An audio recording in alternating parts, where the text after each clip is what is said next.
Hello students, motion need division आपके लिए लेकर आ रहा है one short revision of topic gravitation. First is Newton's law of gravitation. जब भी दो मास पार्टिकल, दो पॉइंट मासेज एक दूसरे से r डिस्टेंस पर है तो उनके बीच में एक फोर्स ऑफ अट्रैक्शन लगता है जिसको न्यूटन ने g m1 m2 by r square से रिप्रेजेंट किया है। Where g is universal gravitational constant, ठीक है, वैल्यू होता है 6.67 इंटू 10⁻11 इन एसआई सिस्टम। अगर हम इसको सीजीएस में कन्वर्ट करते हैं तो सीजीएस में वैल्यू आती है 6.67 into 10⁻8 unit dyne centimetre square पर ग्राम स्क्वायर। डायमेंशन की अगर हम बात करते हैं, डायमेंशन आप कैलकुलेट कर सकते हैं। डायमेंशन आता है m-1 L3t-2। Newton's law of gravitation ये केवल पॉइंट मासेस के लिए वैलिड है। किसके लिए वैलिड है? ओनली फॉर पॉइंट मासेस, ठीक है। लेकिन हम इनको स्फीयर के लिए भी अप्लाई कर सकते हैं कि अगर स्फीयर का रेडियस डिस्टेंसेस के रेस्पेक्ट में बहुत कम हो तो फिर हम gm1 m2 by r square यानी Newton's law of gravitation spheres के लिए भी अप्लाई कर सकते हैं। ये आपका स्केलर फॉर्म में है। कौन सी फॉर्म में है? स्केलर फॉर्म में है, ठीक है। बट जैसा कि हमें पता है कि जो फोर्स है वो तो वेक्टर फॉर्म में होता है, तो वेक्टर में भी हम इसको रिप्रेजेंट कर सकते हैं। मान लीजिए दो पार्टिकल्स हैं, ये फर्स्ट पार्टिकल m1, ये सेकंड पार्टिकल m2, ठीक है। इसके कुछ कोऑर्डिनेट्स होंगे, कोऑर्डिनेट हैं तो इसके पोजीशन वेक्टर में रिप्रेजेंट किया वेक्टर r1 से, सेकंड का पोजीशन वेक्टर में रिप्रेजेंट किया r2 से। मानो अब हम ये कैलकुलेट करना चाहते हैं कि force on first due to force on first mass due to second mass कितना है। तो पहली बात ये समझें कि जब हम इसको वेक्टर में रिप्रेजेंट करेंगे तो मैग्नीट्यूड आएगा, साथ में हमारे पास डायरेक्शन भी आनी चाहिए। और पॉइंट ये है कि जो फोर्स, ग्रेविटेशन फोर्स होता है वो ऑलवेज अट्रैक्टिव इन नेचर होता है। यानी अगर हम फर्स्ट पे फोर्स कैलकुलेट करना चाहते हैं ड्यू टू सेकंड तो वो रहेगा कुछ इस तरीके से, बिकॉज फर्स्ट पार्टिकल सेकंड की तरफ अट्रैक्ट होगा, सिमिलरली सेकंड पार्टिकल फर्स्ट की तरफ अट्रैक्ट होगा। तो अगर हम F12 कैलकुलेट करते हैं तो यहाँ पर एक माइनस साइन आएगा। माइनस साइन क्या रिप्रेजेंट करता है? माइनस साइन रिप्रेजेंट करता है अट्रैक्शन फोर्स, ठीक है। एंड ये हो जाएगा आपका आर स्क्वायर, और इसको हमने वेक्टर फॉर्म में लिखेंगे बिकॉज ये कैप में लिखा है r cap is equal to r vector upon r. तो यहाँ पर हम लिख सकते हैं r vector upon r. Combined form में हमें मिल जाएगा minus gm1 m2 divide by r³ r vector, ठीक है। फोर्स लिखा हमने F12, तो यहाँ पे भी जो वेक्टर है वो आपका 1 2 1 2 वेक्टर आना चाहिए। वह r12 vector represents vector r1 minus vector r2, ठीक है। इसमें आप गिवन वैल्यूज पुट करो, वेक्टर फॉर्म में हमें आंसर मिल जाएगा। और अगर केवल हमें मैग्नीट्यूड सॉल्व करना है तो आप gm1 m2 by r square use कर सकते हैं। डायरेक्शन का हमें यहाँ पे ध्यान रखना होता है कि डायरेक्शन जो होगी वो टूवर्ड्स द मास होनी चाहिए। जैसे सेकंड मास के कारण हम फर्स्ट पे अट्रैक्शन फोर्स देखना चाह रहे हैं तो फर्स्ट मास सेकंड की तरफ अट्रैक्ट होगा, और अगर हम सेकंड पर कैलकुलेट करना चाह रहे हैं तो second mass towards the first attract होगा। दोनों का मैग्नीट्यूड सेम रहेगा, यानी F12 एंड F21 दोनों वेक्टर्स का जो मैग्नीट्यूड है वो आपका सेम रहेगा, लेकिन डायरेक्शन अपोजिट आएगी। F12 vector is equal to minus of F21 vector. और भी हम यहाँ पे ध्यान रख सकते हैं कि जो ग्रेविटेशन कांस्टेंट आपने लिया है g, ये आपका मीडियम इंडिपेंडेंट है, यानी मीडियम पे डिपेंड नहीं करेगा। दो मास पार्टिकल हवा में रखे हो, पानी में रखे हो, उनके बीच में कोई मीडियम हो ही ना, वैक्यूम में रखे हो तो भी फोर्स लगेगा, और फोर्स लगेगा तो हम कैलकुलेट कर सकते हैं by using gm1 m2 by r square. Now properties of gravitational force. First property है gravitational force is always attractive in nature. Second, are developed in the form of action reaction pair. जैसा कि हमने समझा कि दो particles है, first particle toward second लगाएगा, second particle toward first लगाएगा, यानी दोनों एक दूसरे की तरफ लगाते हैं, और वेक्टर फॉर्म में हमें आंसर मिलता है F12 vector is equal to minus of F21 vector. तो एक्शन रिएक्शन पेयर में होता है, इसलिए ये Newton's third law of motion को फॉलो करते हैं, ठीक है। It is independent of the nature of medium. Medium पे कोई डिपेंडेंसी यहाँ पर नहीं आती है, वैक्यूम हो, वाटर हो, ऑयल हो, सब जगह सेम फोर्स हमें मिलता है। Next is gravitation force or central force. Central force का मतलब क्या होता है कि जो डायरेक्शन ऑफ फोर्स रहेगा वो along the line joining centre of two charges, two masses हमें मिलना चाहिए, है ना। इलेक्ट्रोस्टैटिक फोर्स भी आपका सेंट्रल फोर्स है, सिमिलरली ग्रेविटेशन फोर्स भी आपका सेंट्रल फोर्स है। जो भी फोर्स का डायरेक्शन रहेगा टूवर्ड्स, या हम ऐसा बोल सकते हैं along the line joining centre of two masses हमें मिलना चाहिए। दोनों मासेस के सेंटर को ज्वाइन करने वाली लाइन के अलोंग ही हमें मिलेगा, ठीक है। Next is gravitation force are conservative forces. So work done by gravitation force does not depend on the path, है ना। ये पोजीशन डिपेंडेंट होते हैं, पाथ डिपेंडेंट नहीं होते हैं। Gravitation force is weaker then electrostatic and nuclear forces. कभी अगर हमें पूछा जाए कि भाई इन तीनों को अरेंज करें मैग्नीट्यूड टर्म में, तो gravitation force, electromagnetic force and nuclear force, अगर हम तीनों को अरेंज करना चाहते हैं तो न्यूक्लियर फोर्स का मैग्नीट्यूड मैक्सिमम होता है और वीकेस्ट फोर्स आपका ग्रेविटेशन फोर्स होता है, ठीक है। And gravitation force hold good over the wide range of distance, जैसा कि हमें पता है कि अगर हम सन और अर्थ के बीच में बात करें या अर्थ और मून के बीच में बात करें या सन और मार्स के बीच में बात करें तो यहाँ पे भी ग्रेविटेशन फोर्स वैलिड है। जो भी हमारा सोलर सिस्टम है वो भी ग्रेविटेशन फोर्स के कारण ही आपका स्टेबल फॉर्म में है, ठीक है। तो ये लार्ज डिस्टेंस पर भी हम अप्लाई कर सकते हैं। ग्रेविटेशनल फील्ड इंटेंसिटी, अब फील्ड इंटेंसिटी की अगर हम बात करते हैं तो फील्ड इंटेंसिटी का बिल्कुल बेसिक डेफिनेशन आता है, force per unit mass is known as intensity. Force per unit mass is known as intensity, यानी I vector is equal to F vector upon M, ठीक है। अब अगर मुझे मैग्नीट्यूड कैलकुलेट करना है, जैसे अगर हम पॉइंट मास के लिए बात करते हैं, intensity of point mass, intensity of point mass, एक पॉइंट मास हमने कंसीडर किया, इससे r डिस्टेंस पर एक पॉइंट है P पॉइंट और इस P पॉइंट पर हमें कैलकुलेट करना है इंटेंसिटी। तो इंटेंसिटी का मैग्नीट्यूड हमें मिलता है g small m by r square, but as we know intensity is also a vector quantity because intensity vector is equal to force vector upon mass. तो मास तो आपका स्केलर है लेकिन फोर्स आपका वेक्टर है, इसका मतलब इंटेंसिटी वेक्टर क्वांटिटी रहेगी। अब इंटेंसिटी की डायरेक्शन हमेशा टूवर्ड्स द मास होनी चाहिए, ठीक है। तो हम इस P पॉइंट पे इंटेंसिटी कैलकुलेट करना चाह रहे हैं तो इंटेंसिटी का जो डायरेक्शन रहेगा वो टुवर्ड्स द मास होना चाहिए। वेक्टर फॉर्म में अगर हम इसको रिप्रेजेंट करें तो IP vector is equal to minus GM, जो भी अभी हमने फोर्स के लिए सोल्व किया था उसी पैटर्न में सोल्व होगा, R वेक्टर। अब इंटेंसिटी कहाँ चाहिए? P पर चाहिए, किसके कारण चाहिए? ड्यू टू मास चाहिए, तो यहाँ पर हमने लिखा IPM, intensity at point P due to mass.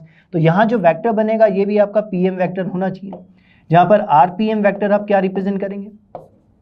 Vector RP minus vector RM। ध्यान से देखो, जिस पोजीशन पे मास रखा है वो वेक्टर होगा RM, जिस पॉइंट पर हमें कैलकुलेट करना है वहाँ का पोजीशन वेक्टर होगा RP। तो यहाँ से हमें वैल्यू मिल जाएगी IPM is equal to minus GM upon R cube RP vector. और अगर पॉइंट मास की इंटेंसिटी हमें सॉल्व करना है तो intensity you can calculate by using formula GM by. Clear? Unit की अगर हम बात करें, यूनिट फोर्स आता है न्यूटन में और मास आता है किलोग्राम में, तो यूनिट होगा newton per. Next, gravitation field intensity due to a spherical shell. अब स्फेरिकल शेल हमने कंसीडर किया, शेल का मतलब होता है hollow sphere, shell means hollow sphere, hollow sphere हम कंसीडर कर रहे हैं, ठीक है। होलो स्फीयर में अगर आप देखेंगे तो अंदर कोई मास नहीं है, सारा मास कहाँ पर है? बाउंड्री पर है, सारा मास बाउंड्री पर है, ठीक। तो जहां पर मास नहीं होगा वहां पर हमें इंटेंसिटी भी नहीं मिलेगी, ठीक। तो फर्स्ट हमने कहाँ कंसीडर किया? आउटसाइड पॉइंट पे कंसीडर किया। तो आउटसाइड द शेल अगर हम लेते हैं तो इंटेंसिटी का मैग्नीट्यूड कितना आता है? GM by distance square, minus R cap क्या रिप्रेजेंट करता है? डायरेक्शन। जैसा कि हमने बोला कि पॉइंट पे जो डायरेक्शन होगा इंटेंसिटी का वो टुवर्ड्स द मास या towards the centre of mass आना चाहिए, तो वही यहाँ पे रिप्रेजेंट हो रहा है कि P पॉइंट पे जब हम इंटेंसिटी सॉल्व करेंगे, जहाँ पर आपको दिया है R is greater than radius, ठीक, तो इंटेंसिटी का मैग्नीट्यूड तो होगा GM by small r square, लेकिन डायरेक्शन होगी towards the centre of sphere. Second, अगर हम सरफेस पे कंसीडर करते हैं R is equal to capital R, surface पर अगर हम कंसीडर करें तो मैग्नीट्यूड अगेन आपको मिला GM by capital R square and direction toward the centre, ठीक। थर्ड पॉइंट हमने कहाँ कंसीडर किया? इनसाइड में कंसीडर किया। नाउ इनसाइड में तो कोई मास अवेलेबल ही नहीं है, और मास अगर अवेलेबल नहीं है तो इंटेंसिटी कितना आएगा? 0 आएगा। मतलब हम ये बोल सकते हैं कि सेंटर टू सरफेस इंटेंसिटी रहेगी 0, first point. Second point, surface पर इंटेंसिटी मैग्नीट्यूड में मैक्सिमम होता है GM by capital R square, ठीक। और जैसे ही हम सरफेस से बाहर चले जाते हैं आउटसाइड पॉइंट के लिए तो जो इंटेंसिटी है वो हाइपरबोलिकली डिक्रीज करने लगती है, मैग्नीट्यूड में हम बात कर रहे हैं, ठीक है, proportional to 1 by R square, यहाँ पे कांस्टेंट। तो अगर हम ग्राफ देखेंगे, पहली बार ग्राफ आपका नेगेटिव में बनना चाहिए बिकॉज हम वेक्टर में बना रहे हैं। अगर हम मैग्नीट्यूड का ग्राफ बनाते तो पॉजिटिव में आता, बिल्कुल आता। अगर हम केवल मैग्नीट्यूड का ग्राफ बनाते विद डिस्टेंस तो आपका सरफेस से स्टार्ट होता, ठीक है, और ये कुछ इस तरीके से जाता, जहाँ पे ये मैक्सिमम वैल्यू आपको मिल जाती कहाँ पर? सरफेस पर। लेकिन अगर हम इंटेंसिटी वेक्टर का ग्राफ बनाएं तो वेक्टर तो विद डायरेक्शन होना चाहिए, तो इंटेंसिटी का जो ग्राफ बनता है वो आपका हमेशा फोर्थ क्वाड्रेंट में बनेगा, ठीक है। नेगेटिव साइड का भी ग्राफ बनाना है तो वो सेकंड क्वाड्रेंट में बनेगा। मैग्नीट्यूड का ग्राफ बन जाता है फर्स्ट में, ठीक, तो फोर्थ क्वाड्रेंट में ग्राफ बनेगा। सेंटर टू सरफेस आपको इंटेंसिटी नहीं मिलेगी, सरफेस पर मैक्सिमम मिलेगा minus GM by R square, then proportional to 1 by R square infinity, और इन्फिनिटी पे जाते जाते आपको वैल्यू मिलेगी। Next, gravitational field intensity due to spherical mass distribution, जिसको हम सॉलिड स्फीयर से भी रिप्रेजेंट कर सकते हैं। किससे रिप्रेजेंट कर सकते हैं? Solid sphere. तो आपने एक सॉलिड स्फीयर ले लिया जिसका मास m है, रेडियस r है। अब अगेन आप 3 पॉइंट पे इंटेंसिटी सोल्व करना चाहते हैं, एक पॉइंट आउटसाइड में, सेकंड पॉइंट सरफेस पे, थर्ड पॉइंट इनसाइड पर। ठीक, तो आउटसाइड पॉइंट पे जब आप देखोगे तो ये आउटसाइड पॉइंट पर आपने देखा तो ये जो डिस्टेंस है ये आपका कैपिटल R से ग्रेटर है। तो आउटसाइड पॉइंट के लिए स्फीयर आपको अगेन पॉइंट मास दिखेगा और पॉइंट मास की intensity same gm/r², direction toward the centre of mass. Second point, अगर हम सरफेस पे कैलकुलेट करते हैं तो अगेन हम पूरे कंप्लीट मास को सेंटर पे कंसंट्रेटेड मान सकते हैं, या ऐसा भी हम सोच सकते हैं कि जिस तरीके से इलेक्ट्रॉन में हम गॉस थ्योरम अप्लाई करते हैं सेम यहाँ पे भी हम गॉस थ्योरम लगा के क्वेश्चन को सॉल्व कर सकते हैं। ठीक है, तो अगेन आंसर आपको सेम मिलता है gm/R², direction toward the centre of mass. ठीक है, तो डायरेक्शन भी अगर हमें रिप्रेजेंट करना है तो सेंटर ऑफ मास आपकी डायरेक्शन आ जाएगी। थर्ड पॉइंट, अब आप इनसाइड पॉइंट पे भी कैलकुलेट करना चाहते हैं और इनसाइड पॉइंट पे कैलकुलेट करेंगे तो अब यहाँ पर मास भी अवेलेबल है। ठीक, मान लो आप किसी डिस्टेंस पे सॉल्व करना चाहते हैं, मान लो आप इस डिस्टेंस पे सॉल्व करना चाहते हैं तो हम क्या करेंगे, यहाँ पर एक स्फीयर बनाएंगे क्योंकि हम गॉस थ्योरम का यूज ले रहे हैं। अब इस स्फीयर के पास कितना मास, हम इसको सॉल्व करें तो जो मास होता है 3D में ये वॉल्यूम के प्रोपोर्शन में मिलेगा और वॉल्यूम आप स्फीयर का r³ 4/3 πr³ यानी r³ के प्रोपोर्शन में बता सकते हैं। सिमिलरली अगर इस स्मॉल स्फीयर का मास चाहिए तो वो भी इसके वॉल्यूम के प्रोपोर्शन में आना चाहिए जिसका रेडियस आपका क्या बन जाएगा, r³ बन जाएगा। यहाँ से हमें m' की वैल्यू मिलेगी m capital R³ upon small r³।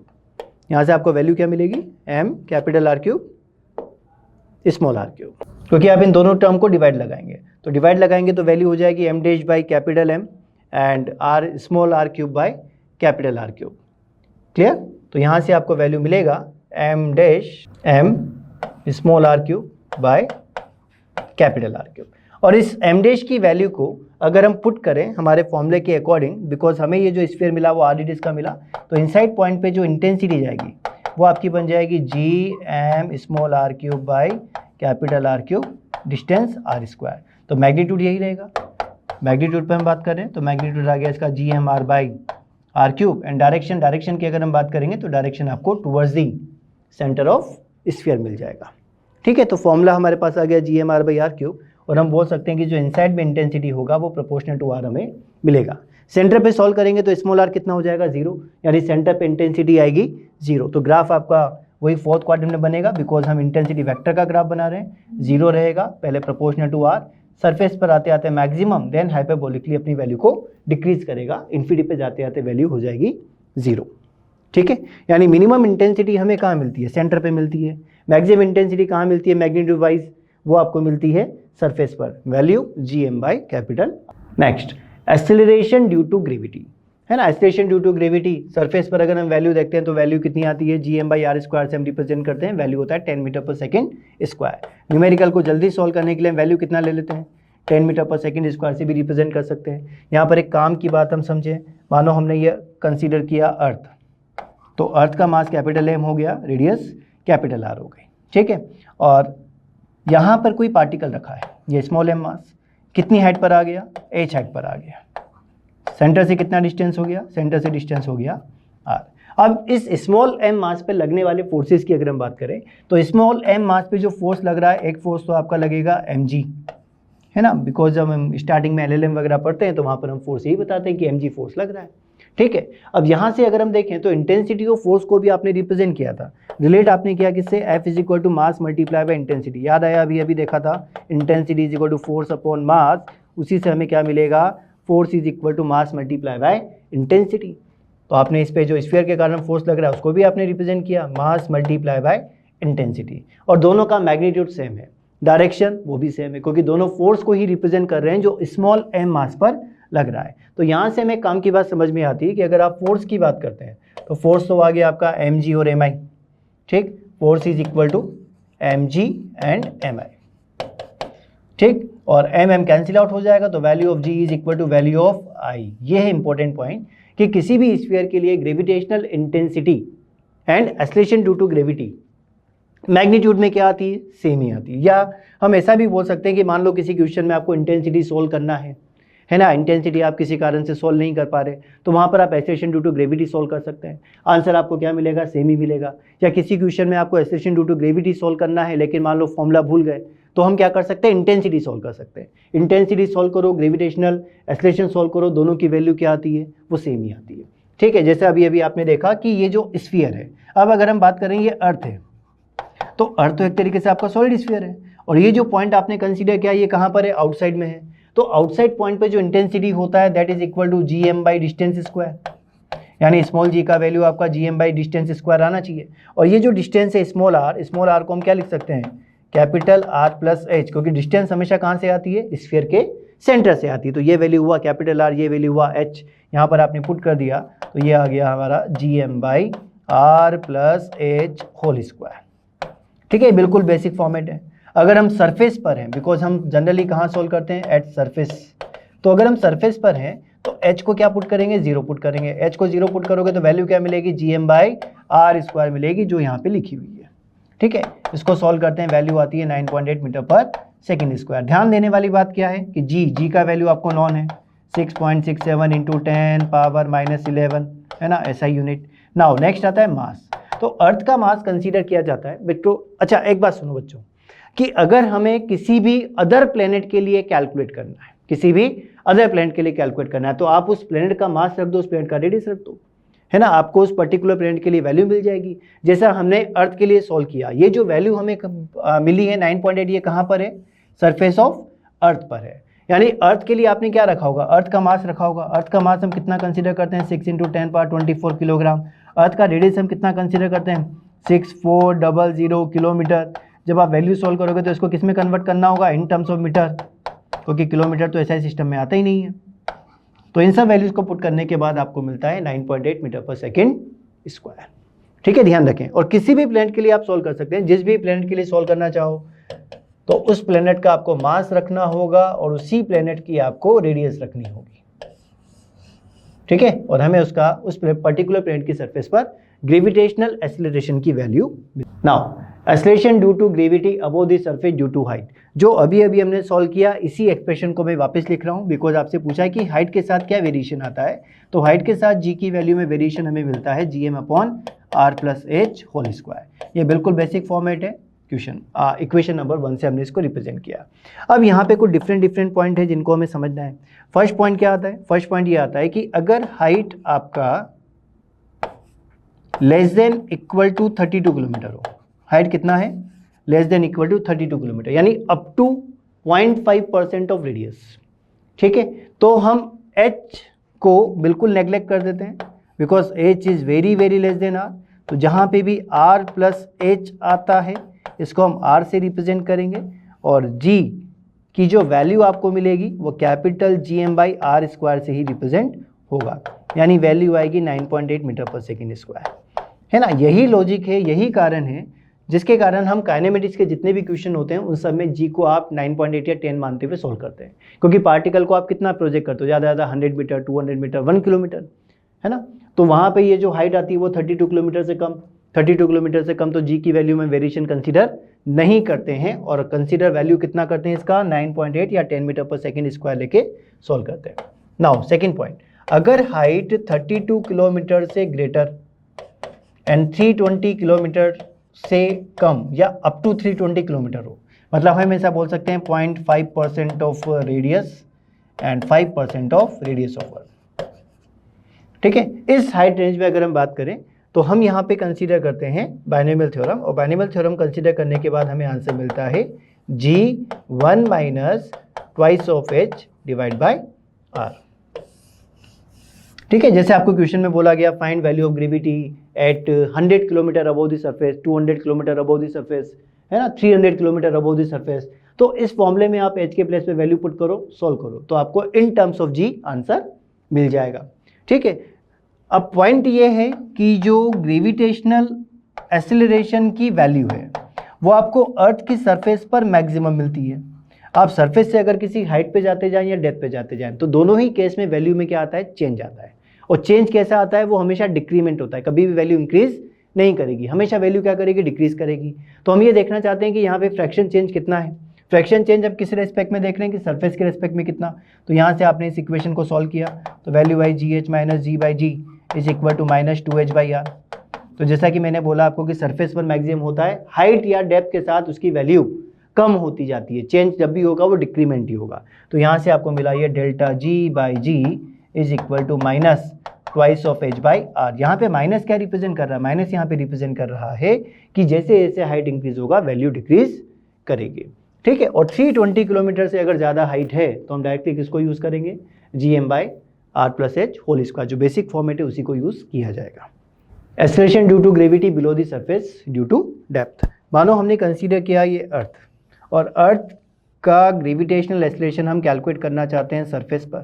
तो सरफेस पर वैल्यू हमारे पास कितनी आई थी, G capital M by are square, ठीक है। तो मास कितना रहेगा, 4/3 pi R cube multiply by rho, where rho is the density of earth and R is the radius of earth. तो डिवाइड बाई हमने आर स्क्वायर किया, तो आपको सरफेस पर वैल्यू मिल गई 4/3 पाई जी आर रो, ठीक। सेकेंड पॉइंट हमने consider किया कि वो सरफेस से किसी डेप्थ पर है। तो सरफेस से अगर वो डी डेप्थ पर रहेगा तो सेंटर से कितनी हाइट पर आ जाएगा, आर माइनस डी। और इस पर्टिकुलर पॉइंट पर वैल्यू हमने क्या कंसीडर किया, जी डी कंसीडर किया। तो G D is equal to 4/3 pi G R minus D rho. दो इक्वेशंस आपके पास आ गए, दोनों इक्वेशन को हमने डिवाइड लगा दिया and you will get G D is equal to G 1 minus D by R. ये एक बेसिक फॉर्मेट हो गया जो किसी भी डेप्थ पर आपको acceleration due to gravity calculate करके देगा। फ्रैक्शनल चेंज अगर हमें चाहिए तो फ्रैक्शनल चेंज के लिए अगेन आप इस इक्वेशन को अरेंज करेंगे तो वैल्यू आपको मिलेगा delta ji by ji is equal to minus D by R. Minus यहाँ पे भी क्या रिप्रेजेंट कर रहा है कि जैसे जैसे डेप्थ इंक्रीज होगा, यानी सरफेस से जैसे जैसे हम नीचे जाएंगे तो सरफेस से नीचे जाने पर जी की वैल्यू कम होती जाएगी, तो वही माइनस यहाँ पे रिप्रेजेंट कर रहा है। तो वैल्यू अगर हमें कैलकुलेट करना है तो इक्वेशन नंबर 1 का यूज़ करेंगे, फ्रैक्शनल चेंज अगर हमें कैलकुलेट करना है तो इक्वेशन नंबर 2 का यूज़ करेंगे। Acceleration due to gravity at the surface due to rotation of earth. जैसा कि हमें पता है कि अर्थ अपनी एक्सिस पर रोटेट करती है, ठीक। और कोई भी पार्टिकल मान लीजिए इस पोजीशन पर है, यहाँ पर एक एम मास का पार्टिकल है, ठीक है। तो ड्यू टू रोटेशन यहाँ पर हमें इफेक्टिव ग्रेविटी की वैल्यू मिलती है जी माइनस आर ओमेगा स्क्वायर को स्क्वायर लेमडा, जहाँ पे लेमडा ये रिप्रेजेंट करता है कि आप इक्वेटर से कितने एंगल पर है। ये जो एंगल है ये आपका लेमडा रिप्रेजेंट होता है। तो जैसे अगर हम इक्वेटर पे आ जाएं, एट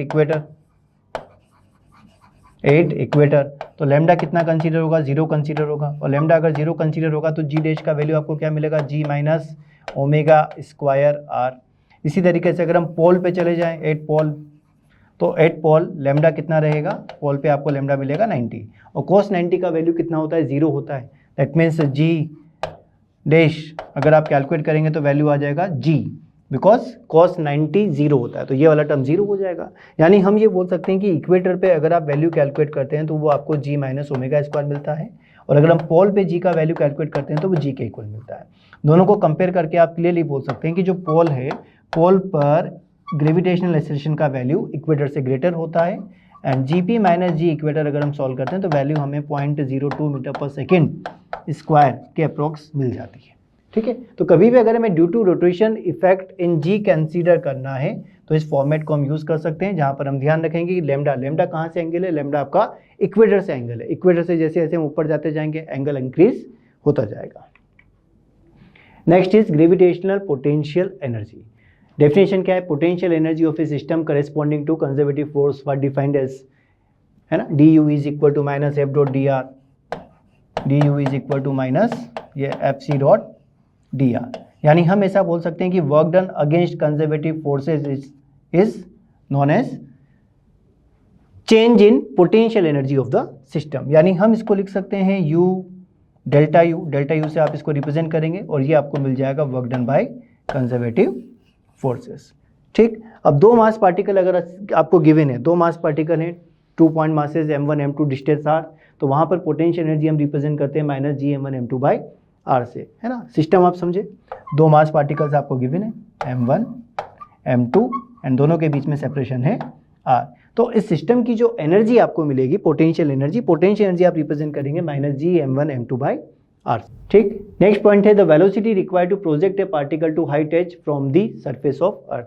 सरफेस पर आपने एक पॉइंट कंसीडर किया, एक मास कंसीडर किया, ये इसका इनिशियल पोजीशन है, ठीक है। हम इसको क्या करें, इनिशियल पोजीशन से एक वेलोसिटी प्रोवाइड कर रहे हैं। वेलोसिटी प्रोवाइड करके हम ये देखना चाहते हैं कि ये मैक्सिमम कितने हाइट तक पहुंच सकता है, ठीक है। और मैक्सिमम हाइट की अगर हम बात करेंगे तो वहाँ पे वेलोसिटी कितना होगा, जीरो होगा। तो इस टाइप के क्वेश्चन को सॉल्व करने के लिए हम किसका यूज लेते हैं, हम यूज लेते हैं एनर्जी कंजर्वेशन का। किसका यूज लेते हैं, एनर्जी कंजर्वेशन। ये kinetic energy plus potential energy at the initial point is equal to kinetic energy plus potential energy at final point. तो अगर हम यहाँ पे काइनेटिक एनर्जी की बात करते हैं तो m मास को आपने v वेलोसिटी प्रोवाइड किया, तो kinetic energy half mv square. Surface पर अगर हम पोटेंशियल एनर्जी की बात करते हैं तो जैसा अभी आपने समझा, ठीक, कि अगर दो मास पार्टिकल हैं, अच्छा, पोटेंशियल एनर्जी आपका रिप्रेजेंट होता है G capital M small m by r, ठीक। पोटेंशियल एनर्जी को आप मास मल्टीप्लाई बाय पोटेंशियल से भी रिप्रेजेंट कर सकते हैं। किससे रिप्रेजेंट कर सकते हैं, मास मल्टीप्लाई बाय पोटेंशियल से। तो पोटेंशियल अगर हम देखेंगे तो सरफेस पे पोटेंशियल कितना आता है, माइनस GM बाई आर। तो मास तो आ गया और पोटेंशियल आपको मिला सरफेस पे minus GM by capital R. तो अगर कोई स्मॉल m मास पार्टिकल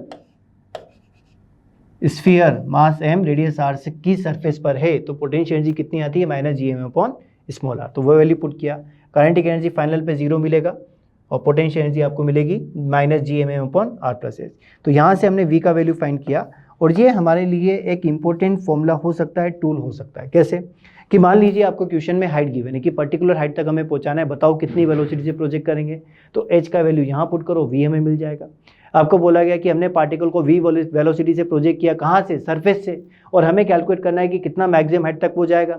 तो हम क्या कर सकते हैं, इसमें v का वैल्यू पुट करेंगे, h हमें मिल जाएगा। तो v square equal to 2gmh upon r plus h, ये हमारे लिए एक इंपॉर्टेंट टूल हो सकता है। लेकिन किस बात का ध्यान रखना है, ये फॉर्मूला तभी वैलिड है जब हम पार्टिकल को कहाँ से प्रोजेक्ट करेंगे, from the surface of earth project करेंगे, तो आप इसको यूज कर सकते हैं। Next, gravitation potential. तो ग्रेविटेशन पोटेंशियल को अगर हम रिप्रेजेंट करते हैं तो वो होता है वर्क डन पर यूनिट मास। किससे रिप्रेजेंट होता है, वर्क डन पर यूनिट मास। तो वर्क डन ही आपका चेंज इन पोटेंशियल एनर्जी के इक्वल भी होता है। या अगर हम कंजर्वेटिव फोर्सेस की रेस्पेक्ट में बात करें तो work done by conservative forces divide by mass से भी आप पोटेंशियल को रिप्रेजेंट कर सकते हैं, ठीक है। एक और रिलेशन जो आपका इंटेंसिटी ऑफ पोटेंशियल ग्रेडियंट के साथ जो रिलेशन आता है वो होता है आपका dv is equal to minus E dot D R, ठीक है। अब ये आई डॉट डी आर है, इसलिए हम इसको किससे रिप्रेजेंट करते हैं, इंटीग्रेशन से। समझे इस बात को, dv is equal to minus I dot D R, ठीक है। अगर हम इनिशियल पोजीशन r1 पर हैं तो पोटेंशियल आपको मिलेगा v1, r2 पर हैं तो पोटेंशियल आपको मिलेगा v2। तो हम यहाँ से कैलकुलेट कर सकते हैं पोटेंशियल डिफरेंस। लेकिन अगर आप पोटेंशियल सॉल्व करना चाहते हैं तो आप पार्टिकल को कहाँ से लेकर आएंगे, फ्रॉम इन्फिनिटी लेकर आएंगे। बिकॉज अगर हम इन्फिनिटी पर हैं, एट इन्फिनिटी पोटेंशियल होता है 0 और पोटेंशियल एनर्जी भी होती है 0, ठीक है। बाकी सभी पॉइंट पे पोटेंशियल एनर्जी आपको मिलेगी लेकिन नेगेटिव में मिलेगी। तो कभी कभी क्वेश्चन आता है कि maximum potential energy of the particle कहाँ मिलेगा, तो उसका आंसर होना चाहिए एट इन्फिनिटी, ठीक है। क्योंकि बाकी सभी प्लेसेस पे वैल्यू हमें क्या मिल रही है, नेगेटिव वैल्यू मिल रही है, ठीक। तो dv is equal to minus I dot D R को हम यूज़ करेंगे, हमें वैल्यू मिल जाएगी। जैसे अगर हम मान लो पॉइंट मास का पोटेंशियल सॉल्व करते हैं, है ना, potential due two point mass. तो पॉइंट मास हमने स्मॉल m कंसीडर किया, डिस्टेंस है r, और इस p पॉइंट पर हमें कैलकुलेट करना है पोटेंशियल कितना रहेगा, ठीक। तो इस इक्वेशन का हम यूज़ कर सकते हैं, dv is equal to minus I dot D R. Intensity की वैल्यू अभी हमने सॉल्व करी थी, इंटेंसिटी आपको मिला था minus GM by are square, ठीक है। तो अगर आप यहाँ पे वैल्यू पुट करेंगे, इंटीग्रेट करेंगे, तो इंटीग्रेट करने पर आपको आंसर मिलेगा Vp is equal to minus GM by distance. तो इंटेंसिटी आपके पास आई थी minus GM by are square, potential रहा आपके पास माइनस GM बाई आर। तो यहाँ से हमें एक बात समझ में आनी चाहिए कि potential and intensity both are the properties of mass itself, किसी अदर मास पे डिपेंड नहीं करेगी, है ना। सिंपल ये डिपेंड करेगा कि कितना मास है, कितनी डिस्टेंस पर हम सॉल्व करना चाहते हैं, क्योंकि दोनों के फॉर्मूले में क्या आ रहा है, GM by R, GM by are square. Means intensity and potential is property of mass itself. लेकिन अगर हम फोर्स की बात करते हैं तो फोर्स में आया Gm1 m2 by are square, ठीक है। पोटेंशियल एनर्जी में आया Gm1 m2 बाई आर, मतलब दो मासेस की हमें रिक्वायरमेंट है। सिंगल मास की कोई एनर्जी नहीं होती है। सिंगल मास के पास आपकी इंटेंसिटी हो सकता है, पोटेंशियल हो सकता है, लेकिन एनर्जी नहीं होगी। Next is gravitation potential due to regular bodies, जिसमें हम फर्स्ट कंसीडर कर रहे हैं सॉलिड स्फीयर। अब हमें कैलकुलेट करना है पोटेंशियल। तो पोटेंशियल कैलकुलेट करने के लिए रिलेशन हम वही यूज़ करेंगे, dv is equal to minus I dot D R. क्या सभी केसेस के लिए हम इंटेंसिटी सॉल्व कर चुके हैं, उन इंटेंसिटी की वैल्यू यहाँ पुट करें, हमें क्या मिलेगा, पोटेंशियल। तो अगर हम सॉलिड स्फीयर के लिए बात करते हैं और आउटसाइड पॉइंट पे पोटेंशियल सॉल्व करते हैं तो पोटेंशियल का वैल्यू आता है minus GM by R. Surface पे कैलकुलेट करते हैं तो वैल्यू आता है minus G M by radius. Inside point पे कैलकुलेट करते हैं तो ये एक्सप्रेशन हमें मिलता है minus G M by 2r³ 3r² minus small r²। आप इसको इस टर्म में भी ध्यान रख सकते हैं, minus G M by 2r³ minus small r² by capital R², where small r is distance from the centre. तो अगर हम सेंटर पे चले जाएंगे तो स्मॉल r को 0 पुट कर दोगे, वैल्यू आ जाएगी माइनस 3gm बाय 2r। ठीक है, यानी सेंटर पे जो पोटेंशियल होता है वो सरफेस पोटेंशियल का 3/2 टाइम्स होता है, या अगर वैल्यू में हमें देखना है, वैल्यू मैग्नीट्यूड में अगर हमें देखना है तो वैल्यू आती है 3/2 gm/r। ग्राफ अगर हम बनाएंगे तो ग्राफ यहाँ पे ध्यान दें कि बाद वाला जो ग्राफ है, आउटसाइड का जो ग्राफ है वो तो रहता है आपका हाइपरबोलिक, और सेंटर टू सरफेस का जो ग्राफ है ये ग्राफ आता है आपका parabolic.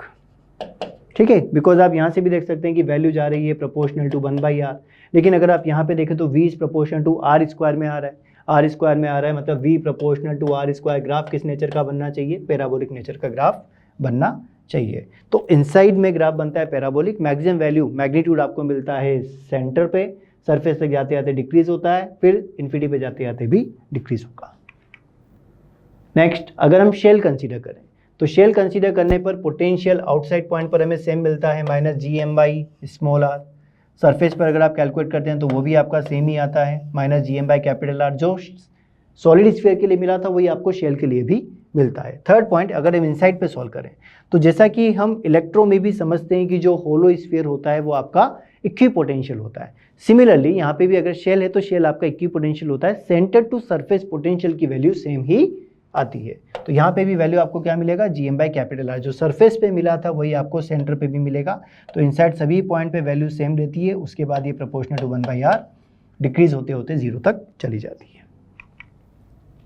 Next, escape velocity. Escape velocity का मतलब क्या है? एस्केप वेलोसिटी का मतलब है कि पार्टिकल को हम किस वेलोसिटी से प्रोजेक्ट करें कि वो किसी प्लेनेट के, जिस प्लेनेट से आप प्रोजेक्ट कर रहे हैं तो उस प्लेनेट के ग्रेविटेशन पुल से बाहर चला जाए।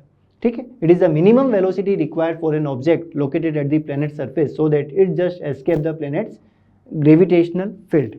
ठीक, और यहाँ पर आपने बोला मिनिमम वेलोसिटी। मिनिमम वेलोसिटी का मतलब है कि जब ये फाइनली पहुंचेगा, यानी एट फाइनल पॉइंट, हाइट हमारे पास आनी चाहिए इन्फिनिटी, और उस पर्टिकुलर हाइट पर पहुंच के पार्टिकल रुक जाना चाहिए, है ना। इसलिए हम बोलेंगे मिनिमम वेलोसिटी। मिनिमम वेलोसिटी कभी भी अगर एस्केप वेलोसिटी लिखा हो तो एस्केप वेलोसिटी का मतलब है कि पार्टिकल की जो फाइनल लोकेशन रहेगी वो इन्फिनिटी रहेगी, और वहाँ पे जाके पार्टिकल की वेलोसिटी 0 हो जानी चाहिए। किसी भी प्लेनेट के लिए आपको सॉल्व करना है, फॉर्मूला लगा सकते हैं G2gm/r in under root mass of the planet, radius of the planet, है ना। इसी को हम थोड़ा सा और कन्वर्ट कर सकते हैं, ये कन्वर्ट हो जाता है आपका 2gr। जैसे अगर हम अर्थ के लिए सॉल्व करें, फॉर अर्थ, क्योंकि अर्थ के मास रेडियस वो हमें पता है, तो अगर हम अर्थ के लिए कैलकुलेट करते हैं तो अर्थ के लिए एस्केप वेलोसिटी आपको मिलता है, escape velocity for earth is 11.2 kilometre पर सेकेंड। इसी तरीके से अगर हम मून के लिए कैलकुलेट करें तो वैल्यू आती है 2.3 किलोमीटर पर सेकेंड। ठीक, तो दो फॉर्मेट हैं हमारे पास। अगर आपको मास एंड रेडियस नॉन है तो 2gm/r यूज़ कर सकते हैं, स्मॉल g और r नॉन है किसी भी प्लेनेट के लिए तो आप √2gr भी यूज़ कर सकते हैं। नेक्स्ट टाइम आता है एस्केप एनर्जी। तो एस्केप एनर्जी का मतलब क्या है? जैसे आपने पार्टिकल को वेलोसिटी प्रोवाइड किया, अब वेलोसिटी अगर आपने प्रोवाइड किया तो पार्टिकल के पास कुछ काइनेटिक एनर्जी आएगी। तो अगर आपने पार्टिकल को एस्केप वेलोसिटी से प्रोवाइड किया तो जो उसकी एनर्जी है उस काइनेटिक एनर्जी को आप क्या बोलेंगे? एस्केप एनर्जी बोलेंगे। ठीक है, देखें, minimum energy given to a particle in form of kinetic energy so that it just escape the surface of the earth. तो एस्केप एनर्जी हम रिप्रेजेंट करते हैं काइनेटिक एनर्जी, और काइनेटिक एनर्जी जो होती है at the location of projection negative of potential energy के equal होती है। तो इन दोनों में से आप जो भी सोल्व कर सकें, अगर आप एस्केप वेलोसिटी सोल्व कर सकते हैं तो वहाँ पर आप सोल्व कर लो, वैल्यू आ जाएगी 12 mv², जिसको आप काइनेटिक एनर्जी से रिप्रेजेंट कर देंगे, या फिर आप उस लोकेशन पे, पर्टिकुलर लोकेशन पे पार्टिकल की पोटेंशियल एनर्जी कैलकुलेट कर लो, और पोटेंशियल एनर्जी का नेगेटिव वो आपकी एस्केप एनर्जी को रिप्रेजेंट करता है ना। यहाँ पे लिखा भी हमने कि magnitude of escape energy is gmm/r which is negative of potential energy on the surface of earth, यानी escape energy is equal to kinetic energy corresponding to the escape velocity. ये दोनों टर्म इक्वल आती है, gmm/r is equal to half M we square, जहाँ पे minus gmm/r is potential energy, minus अगर आप multiply करेंगे तो बन जाएगा gmm/r। काइनेटिक एनर्जी हमेशा पॉजिटिव होती है, इस बात का भी हम ध्यान रखें, यानी escape energy is equal to kinetic energy is equal to minus of potential energy, सभी को हम कंबाइंड फॉर्म में बोलते हैं एस्केप एनर्जी। यानी पार्टिकल को एस्केप करवाने के लिए मिनिमम एनर्जी की जो रिक्वायरमेंट है, that energy is known as escape energy. Now Kepler's law, Kepler law में हमें ये पता है कि जो पार्टिकल है, या पार्टिकल छोड़ें, हम बात करते हैं प्लेनेट की, क्योंकि जो पाथ होता है वो इलिप्टिकल होता है। इलिप्टिकल पाथ पे हम पार्टिकल को भी चला सकते हैं, लेकिन होता क्या है, इलिप्स के पास दो सेंटर्स, दो फोकस हैं, किसी भी एक फोकस पे सन होगा, और जो प्लेनेट है वो एक इलिप्टिकल पाथ पे मूव करेगा किसी भी एक फोकस पर सन को मानते हुए।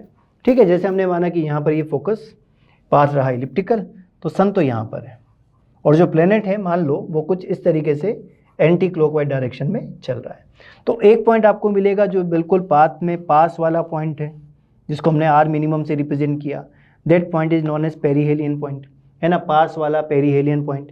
ठीक है, एक पॉइंट आपको मिलेगा जो सबसे दूर है, उस दूर वाले पॉइंट को हम क्या बोलते हैं, एपीहेलियन। ठीक है, तो ये डिस्टेंस हो जाती है आपकी आर मैक्स। अगर हम इलिप्टिकल ऑर्बिट की बात करते हैं तो इलिप्टिकल ऑर्बिट ये कुछ इस तरीके से बनता है ना, इसमें एक मेजर एक्सिस होती है, एक माइनर एक्सिस होती है, जिसकी डिस्टेंस ज़्यादा वो मेजर एक्सिस, जिसकी डिस्टेंस कम वो माइनर एक्सिस। अब यहाँ पर आप डायग्राम से देख पा रहे हैं कि ये जो आर मिनिमम है और ये जो आर मैक्सिमम है, इन दोनों को अगर हम सम करें, r minimum plus r maximum, दोनों को अगर हम सम करें तो वो आपके ट्वाइस ऑफ ए के इक्वल होगा। यानी यहाँ से आप सेमी मेजर एक्सिस कैलकुलेट कर सकें, दो एक्सिस हैं आपके, एक मेजर एक्सिस एक माइनर एक्सिस है। आधी की बात करेंगे तो ये बन जाएगा ए, और ए क्या रिप्रेजेंट करेगा, सेमी मेजर एक्सिस को रिप्रेजेंट करेगा। तो सेमी मेजर एक्सिस का वैल्यू आप कैलकुलेट कर सकते हैं बाय यूजिंग आर मिन प्लस आर मैक्स बाय 2। अब हम आते हैं कि फर्स्ट लॉ क्या है। फर्स्ट लॉ बहुत सिंपल सा, जो हमने बोला वही है कि all planets move around the sun in elliptical orbit having the sun at one of the focus. दो फोकस होते हैं, किसी भी एक फोकस पर हम सन को कंसीडर करते हैं, और जो प्लैनेट होता है वो इलिप्टिकल पाथ पर मूव करता है। ये एक्सिस, ये सेमी मेजर एक्सिस, इसके इधर भी सेमी मेजर मिलेगा, जो ट्वाइस ऑफ है वो आपका आर मिन प्लस आर मैक्स के इक्वल आना चाहिए। ठीक है, एक टर्म और यहाँ पर आता है इसेंट्रिसिटी। इसेंट्रिसिटी को भी आप रिप्रेजेंट करते हैं, भाई एक मैथमेटिकल टर्म है ना, मैथमेटिक्स वाले तो पूरा डिटेल में पढ़ते हैं, हम नीट के लिए बात कर रहे हैं, तो नीट के लिए केवल हमें इसेंट्रिसिटीज़ की वैल्यू वो पता होनी चाहिए। जैसे अगर हम बात करें E इज इक्वल टू 0, तो E इज इक्वल टू 0 होने पर जो पाथ हमें मिलता है वो सर्कुलर पाथ मिलता है। ठीक है, E का value less than 1 and greater than 0, तो पाथ होता है elliptical. E is equal to 1 parabolic, and E is greater than 1 path होता है हाइपरबोलिक, है ना। यानी E क्या रिप्रेजेंट करता है, E represents shape of the curve या shape of the path. Curve किस शेप को एक्वायर करेगा वो रिप्रेजेंट करता है E इसेंट्रिसिटी से। ठीक है, तो first law clear. Second law है आपका लॉ ऑफ एरिया, यानी a line joining any planet to the sun sweeps out equal area in equal interval of time. Same time interval में area covered by the planet वो क्या रहता है आपका, same रहता है। क्यों रहता है, because areal speed of the planet remains constant. Areal speed का मतलब क्या है, एरियल स्पीड का मतलब है dA/dt। पॉइंट समझना, मानो कोई प्लैनेट है जो एंटी क्लॉकवाइज डायरेक्शन में रोटेट हो रहा है। ठीक है, t इज इक्वल टू 0 पर ये A पोजीशन पे था, t is equal to t time पर यहाँ पर आ गया। ये जो एरिया हमें मिला, ये एरिया हमने कैलकुलेट किया, मानो ये एरिया आ गया A1। ठीक है, उसी टाइम इंटरवल में, वही सेम टाइम इंटरवल आपने कंसीडर किया, तो जो प्लैनेट है वो आपका C2D आ गया, और यहाँ पर आपको सेकंड एरिया मिला। इस एरिया को भी आपने कैलकुलेट कर लिया, ये वैल्यू आई A2। अब आपको क्या बोला गया कि सेम टाइम इंटरवल में area covered by the planet वो भी सेम आता है, क्योंकि अगर टाइम इंटरवल सेम है तो area covered by the particle ये भी हमें क्या मिलेगा, सेम मिलेगा। यानी A1 is equal to A2। ऐसा क्यों होता है, बिकॉज एरियल स्पीड कांस्टेंट होता है। क्या होता है, कांस्टेंट होता है। तो जब आप एरियल स्पीड कैलकुलेट करते हैं तो ये एक्सप्रेशन आपके पास आता है। यहाँ से हमें एक और कांस्टेंट टर्म पता लगता है, बिकॉज आपको ये बोला गया कि एरियल स्पीड कांस्टेंट है, तो यहाँ से हमें क्लियर होता है कि R इंटू वी भी कांस्टेंट आना चाहिए। R इंटू वी भी क्या आना चाहिए, कांस्टेंट आना चाहिए। यानी अगर डिस्टेंस ज़्यादा होगी तो वेलोसिटी कम हो जाएगी, या डिस्टेंस कम होगी तो वेलोसिटी ज़्यादा हो जाएगी, लेकिन दोनों का जो मल्टीप्लिकेशन है वो क्या रहना चाहिए, कांस्टेंट रहना चाहिए। ठीक, नेक्स्ट हम हमारे पास आती है एंगुलर मोमेंटम। अब एंगुलर मोमेंटम की अगर हम बात करें तो एंगुलर मोमेंटम आपको कंजर्व मिलता है। ऐसा क्यों? बिकॉज एंगुलर मोमेंटम को आप आई इंटू ओमेगा से रिप्रेजेंट कर सकते हैं। मोमेंट ऑफ इनर्शिया की बात करेंगे तो वैल्यू हो जाएगी mr² मल्टीप्लाई बाई ओमेगा। तो यहाँ से आपने m को अलग रखा, ये mr² ओमेगा है ना, तो एक m आपने अलग करा, एक r हमने अलग करा और साथ में लिखा r omega. r omega represent करता है ये v को, वेलोसिटी को। और हम क्या बोल रहे हैं यहाँ से कि एरियल स्पीड में कांस्टेंट है, यानी r इंटू वी बी क्या आना चाहिए, कांस्टेंट आना चाहिए। तो मास कांस्टेंट होगा और r into v be constant है, मीन्स L जो है यानी एंगुलर मोमेंटम वो आपका मैग्नीट्यूड में कांस्टेंट होना चाहिए। अब बात करें डायरेक्शन में, क्या डायरेक्शन में भी कांस्टेंट होगा? तो L वेक्टर जो होता है वो आपका R vector cross V vector multiply by mass से गिवन होता है। जैसे अगर हम पोजीशन A पर हैं तो R से वेलोसिटी का डायरेक्शन टुवर्ड्स B, फिंगर्स को कर्ल किया, thumb will give the direction of angular momentum. मानो आप पॉइंट C पर हैं तो C से D की तरफ जा रहे हैं, अगेन आपने फिंगर्स को कर्ल किया, thumb will give the direction of angular momentum. यानी angular momentum magnitude and direction दोनों में क्या आ रहा है, कांस्टेंट आ रहा है। तो इसलिए हम इसको हम एंगुलर मोमेंटम कंजर्वेशन से भी समझ सकते हैं कि जो भी प्लेनेट है किसी सन के अराउंड मूव कर रहा है तो उसका एंगुलर मोमेंटम अबाउट द सन वो हमें क्या मिलना चाहिए, कांस्टेंट मिलना चाहिए। और अगर एंगुलर मोमेंटम कांस्टेंट होगा तो टॉर्क भी आपको क्या मिलेगा, जीरो मिलेगा। बिकॉज अगर हम किसी भी कांस्टेंट वैल्यू को डिफरेंशिएट करेंगे तो आपको आंसर क्या मिलता है, जीरो मिलेगा। इसका मतलब किसी भी प्लेनेट पर, है ना, अबाउट द सन अगर हम टॉर्क कैलकुलेट करें तो टॉर्क की वैल्यू आती है जीरो, बिकॉज एंगुलर मोमेंटम कैसा रहता है, कंजर्व रहता है।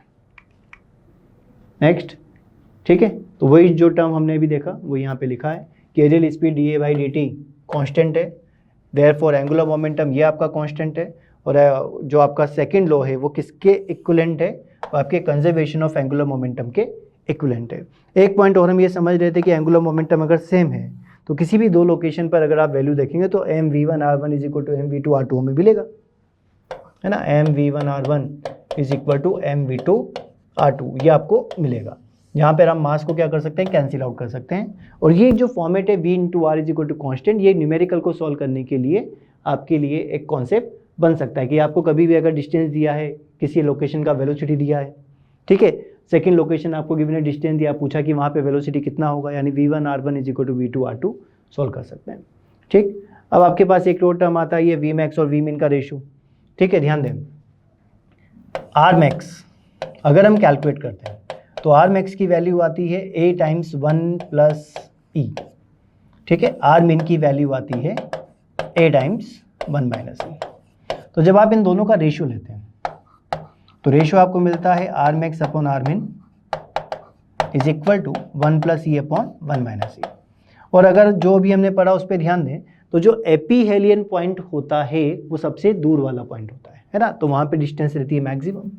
और जो पेरीहेलियन पॉइंट होता है वो पास वाला पॉइंट होता है, वहाँ पे डिस्टेंस होती है मिनिमम। तो एक रेशियो तो आपको यहाँ से मिला। ठीक, सेकेंड रेशियो हम ये देखना चाहते हैं कि भाई पेरीहेलियन और एपीहेलियन पर वेलोसिटी का रेशियो क्या आता है।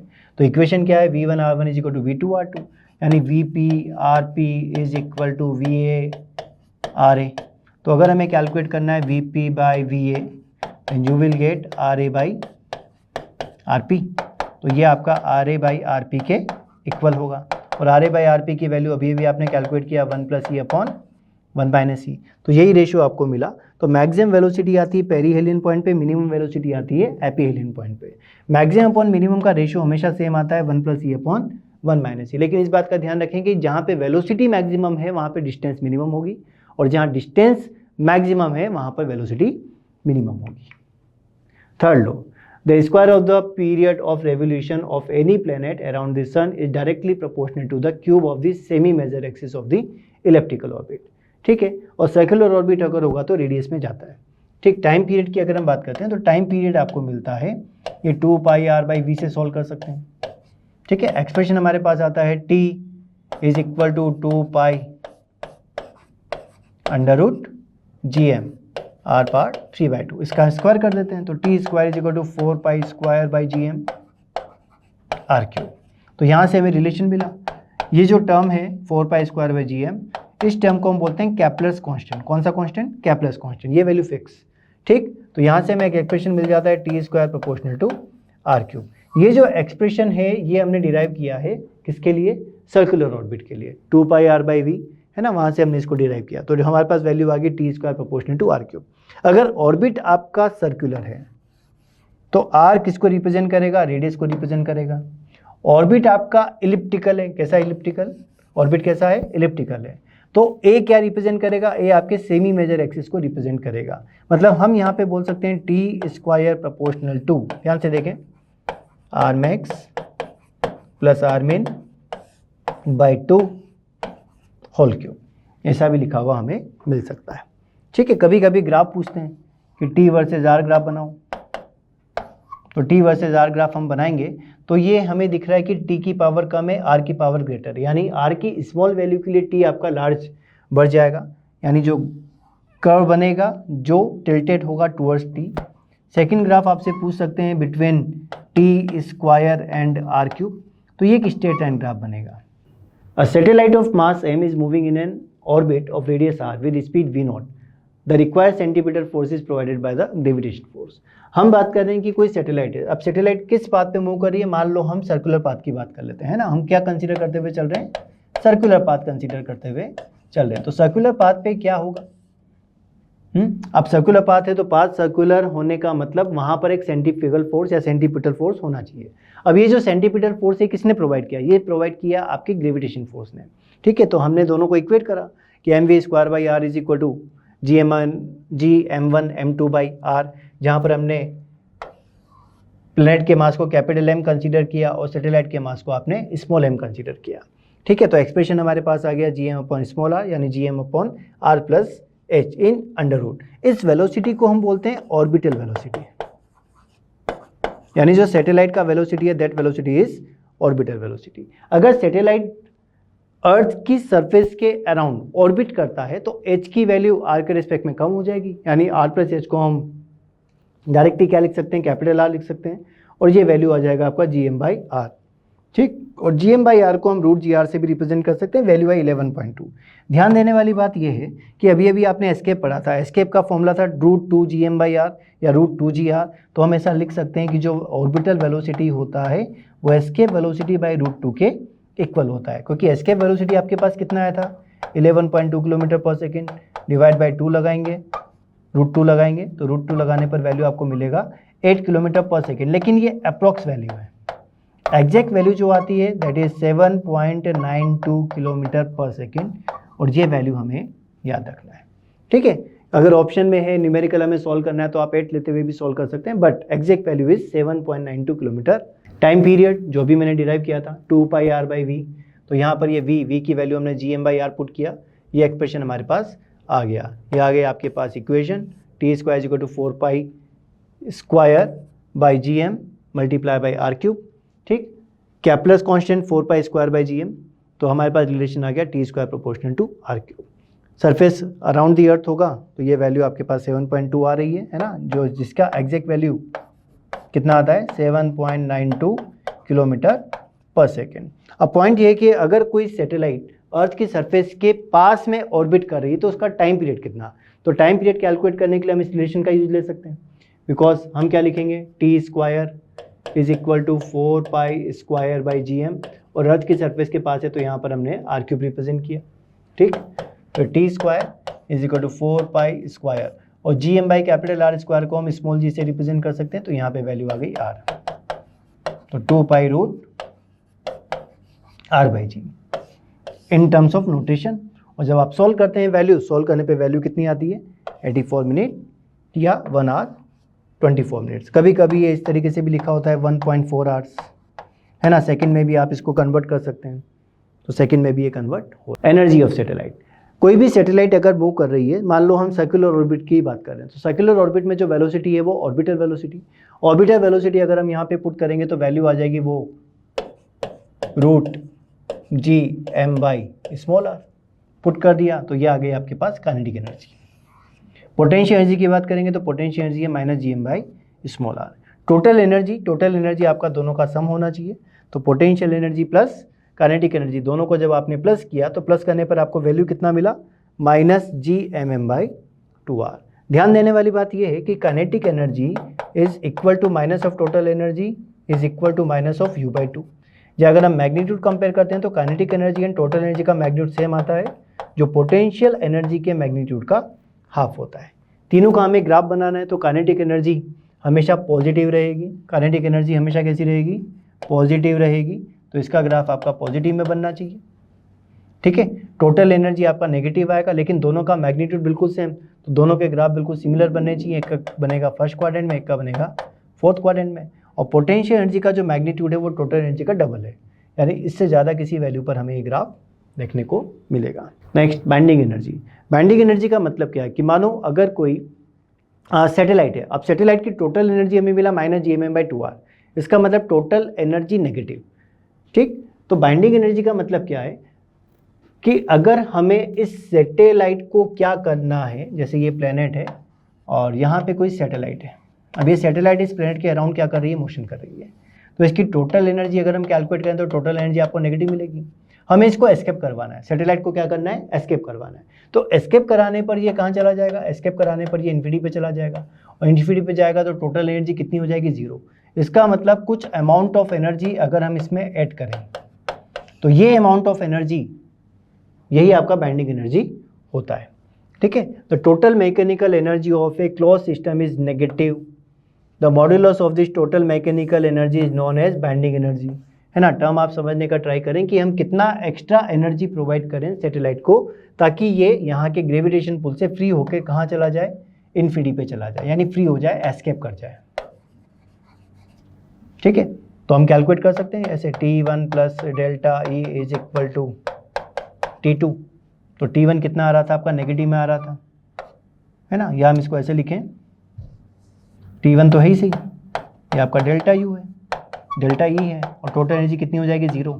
सो delta E is minus of T1, यानी टोटल एनर्जी का negative is known as binding energy. Next, geostationary satellite, एक ऐसा सैटेलाइट जो हमेशा हमें अर्थ से एक ही लोकेशन पे दिखे। जैसे फॉर एग्जांपल हमारे घर के ऊपर डिश एंटीनाज लगे होते हैं, DTH जिसको आप बोलते हैं, तो ऐसा नहीं होता कि हम रोज़ जाकर उनकी लोकेशन को चेंज करें, उनकी पोजीशन को चेंज करें, वो हमेशा एक ही डायरेक्शन पर इंडिकेट रहते हैं, है ना, एक ही डायरेक्शन की तरफ उनको रखा जाता है। क्यों? क्योंकि जहाँ जिस सैटेलाइट से उनको सिग्नल मिल रहा है वो पर्टिकुलर सैटेलाइट एक ही पोजीशन पे रहती है। ठीक है, यानी जियो स्टेशनरी सैटेलाइट, पहली बात तो ये इक्वेटोरियल प्लेन में रोटेट करेगा। ठीक है, हाइट कितना होता है, सरफेस से 6r होता है, तो सेंटर से कितना हो जाएगा, 7r हो जाएगा। ठीक है, angular velocity and time period same होता है। ऐसा क्यों? क्योंकि जैसे जैसे अर्थ मूव कर रही है, सैटेलाइट भी साथ में ही मूव करना चाहिए, तभी तो वो हमें सेम ही लोकेशन पे दिखेगा। नाम से हमें क्या पता लग रहा है, जियो स्टेशनरी, यानी अर्थ के रेस्पेक्ट में वो हमेशा एक ही लोकेशन पर हमें दिखना चाहिए। ठीक है, अब अर्थ के एक ही लोकेशन पे दिखना चाहिए, इसका मतलब ओमेगा सेम होना चाहिए, टी सेम होना चाहिए, रोटेशनल सेंस सेम होना चाहिए। जिस तरीके से अर्थ आपका वेस्ट टू ईस्ट रोटेट होता है, सैटेलाइट भी आपका वेस्ट टू ईस्ट रोटेट होना चाहिए। ठीक है, इनको कौन सी सैटेलाइट बोलते हैं, टेलीकम्युनिकेशन सैटेलाइट, पार्किंग सैटेलाइट भी इनको कहा जाता है। ठीक है, और इनकी जो स्पीड होती है, स्पीड कितनी आती है, 3.1 किलोमीटर पर सेकेंड, इनकी हमें स्पीड मिल जाती है। नेक्स्ट आता है पोलर सैटेलाइट। पोलर सैटेलाइट का मतलब क्या है कि जैसे ये हमने अर्थ कंसीडर किया, अर्थ में हमारे पास पता है हमें ये पोल है, ऊपर आ जाएगा नॉर्थ पोल, नीचे हमें मिलेगा साउथ पोल। तो जो सैटेलाइट है वो सैटेलाइट कहाँ मूव करती है, जो पोलर एक्सिस है इसी के अबाउट मूव करती है। ठीक है, और एक राउंड कंप्लीट करने में ये 100 मिनट्स का टाइम लेती है। 100 मिनट के अंदर ये अपना एक राउंड कंप्लीट कर लेती है, और रोटेट कहाँ पे करती है, पोलर एक्सिस के अबाउट रोटेट करती है। It is the satellite which revolves in the polar orbit around the अर्थ। ठीक है, एंड कहाँ से पास होता है, ये दोनों नॉर्थ एंड साउथ ज्योग्राफिकल पोल से पास होता है। इसका यूज़ किस में होता है, polar satellites are employed to obtain the cloud images, atmospheric data and information regarding the ozone layer in the atmosphere and the detect of ozone hole over Antarctica. Because ये motion कहाँ पे कर रही है ना, ये हमेशा पोलर एक्सिस के अबाउट रोटेट कर रही है। किसके लिए रोटेट कर रही है, एक तो क्लाउड इमेजिंग के लिए, एटमॉस्फेरिक डेटा, और ओजोन लेयर है ना, अंटार्कटिका के ऊपर जो ओजोन होल है उसके लिए, एंड ओजोन लेयर की स्टडी के लिए। ठीक, पोलर सैटेलाइट का यूज़ होता है। अब अगर हम सैटेलाइट को डिफरेंट वेलोसिटी से प्रोजेक्ट करें तो उसका पाथ किस तरीके का होगा ये हमें समझना है। जैसे अगर हमने इसको ऑर्बिटल वेलोसिटी से प्रोजेक्ट किया तो ऑब्वियस बात है कि प्रोजेक्टाइल जो भी प्रोजेक्टाइल है वो आपका ऑर्बिट करेगा कौन से पाथ पर, सर्कुलर पाथ पर। अगर आपने ऑर्बिटल से ज़्यादा और एस्केप से कम पे प्रोजेक्ट किया तो जो पाथ रहेगा, पाथ आपका मिलेगा इलिप्टिकल पाथ। ठीक है, एस्केप वेलोसिटी से प्रोजेक्ट कर दिया तो एस्केप तो करना चाहिए, लेकिन एस्केप करने के लिए भी पाथ फॉलो करेगा and that path is parabolic path. And अगर आपने एस्केप से भी ज़्यादा वेलोसिटी से इसको प्रोजेक्ट किया तो ये अगेन एस्केप तो करेगा लेकिन पाथ जो लेगा वो हाइपरबोलिक पाथ लेगा। ये जो आपको वैल्यू दिखी सर्कुलर, इलिप्टिकल, पैराबोलिक, हाइपरबोलिक, ये सेम ऑर्डर है जो आपने ई में लिखा था, E is equal to 0, less than 1, equal to 1, greater than 1। तो याद रखना थोड़ा सा। अब हम आते हैं कुछ क्वेश्चंस पे। 2 spherical balls of mass 10 kilogram each are placed 100 metre apart, find gravitation force of attraction between them. दो मास पार्टिकल हैं, दोनों का मास कितना है 10 किलोग्राम, 10 किलोग्राम मास, और डिस्टेंस कितनी है 100 मीटर।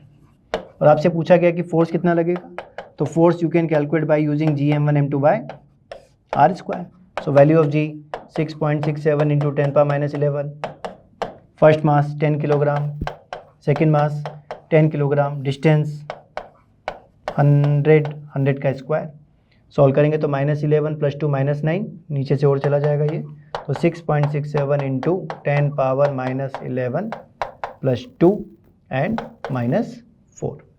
ठीक है, then result is 6.67 into 10⁻13। Force solve करें तो फोर्स आना चाहिए आपका न्यूटन में। Next, 3 particles of mass 2 kilogram each are placed as shown. Find out net gravitational force on A. 3 mass particle है, यहाँ पे भी आपने m रखा, यहाँ भी हमने m रखा, यहाँ भी हमने m रखा, इक्वेटर ट्रायंगल पे रखे हुए साइड से हमें गिवन है। ठीक, अब इस पे m पे फोर्स सॉल्व करेंगे तो m पर फोर्स हमें कैलकुलेट करना है। तो जिस मास पर हम फोर्स कैलकुलेट करते हैं वो मास आपका मूवेबल होता है, बाकी सब मासेस को हमें फिक्स मानना होता है। तो ये जो b वाला मास है ये इसको अपनी तरफ अट्रैक्ट करेगा, और जो C वाला मास है ये भी अपनी तरफ अट्रैक्ट करेगा। दोनों फोर्सेस का वैल्यू हम फाइंड करेंगे तो आपको जैसा कि दिख रहा होगा कि सेम ही आना चाहिए, क्योंकि दोनों मासेस भी सेम और डिस्टेंस भी सेम है। तो F की वैल्यू हमें कितनी मिली, Gm² बाय r स्क्वायर, ये वैल्यू आ गई। अब इन दोनों फोर्सेस का जो नेट होगा वो आपको एंगल बाइसेक्टर पे मिलना चाहिए, क्योंकि दोनों फोर्सेस आपके आइडेंटिकल हैं, और आइडेंटिकल फोर्सेस का जो वेक्टर सम होता है वो हम 2f cos θ/2 से कैलकुलेट कर सकते हैं। तो यहाँ पर आपको ये A पार्टिकल पे लगने वाला नेट फोर्स मिल जाएगा। तो 2Gm² by r square, and angle कितना होता है, एंगल होता है आपका टोटल 60 डिग्री, तो वैल्यू आ जाएगी cos 60/2। ठीक, सॉल्व कर लेंगे तो 2.62 मल्टीप्लाई बाय 6.67 इंटू 10⁻11। मासेज हमें गिवन है 2 किलोग्राम, तो 2 स्क्वायर, डिस्टेंस आपको गिवन है 10 मीटर, तो 10 आप पुट करेंगे 10 square, and cos 60/2, cos 30 is √3/2। Root को हम क्या लिख सकते हैं, √3 1.7, 2 कैंसिल आउट, तो 6.67 into 1.732 multiply by 4 multiply by 10 की पावर्स -11, और यहाँ पर है 10⁻², यहाँ पर आ गया है -9। ठीक है, अब इसको सॉल्व कर लेंगे, तो सॉल्व करने पर ये वैल्यू आपको मिलेगी 0.46 into 10⁻11 Newton. Next, 2 stationary particles of masses m1 and m2 are d distance apart. A third particle lying on the line joining the particles experience no resultant gravitation force. What is the distance of this particle from m1? 2 mass particles हमें given है, दोनों के बीच का distance है d। बीच में आपसे पूछा गया कि थर्ड पार्टिकल को हम कहाँ प्लेस करें कि उस पर लगने वाला नेट फोर्स 0 हो जाए। तो फर्स्ट पार्टिकल इसको अपनी ओर अटैक करेगा, सेकंड पार्टिकल अपनी ओर अटैक करेगा। अगर दोनों का मैग्नीट्यूड सेम हो जाए, F1 = F2, तो M पर कोई भी फोर्स नहीं आएगा। ठीक है, तो ये डिस्टेंस हमने कंसीडर किया, let this distance is x, तो रिमेनिंग डिस्टेंस कितना हो जाएगा d - x। तो between m and m1 force कितना लगेगा, Gm upon x square is equal to Gm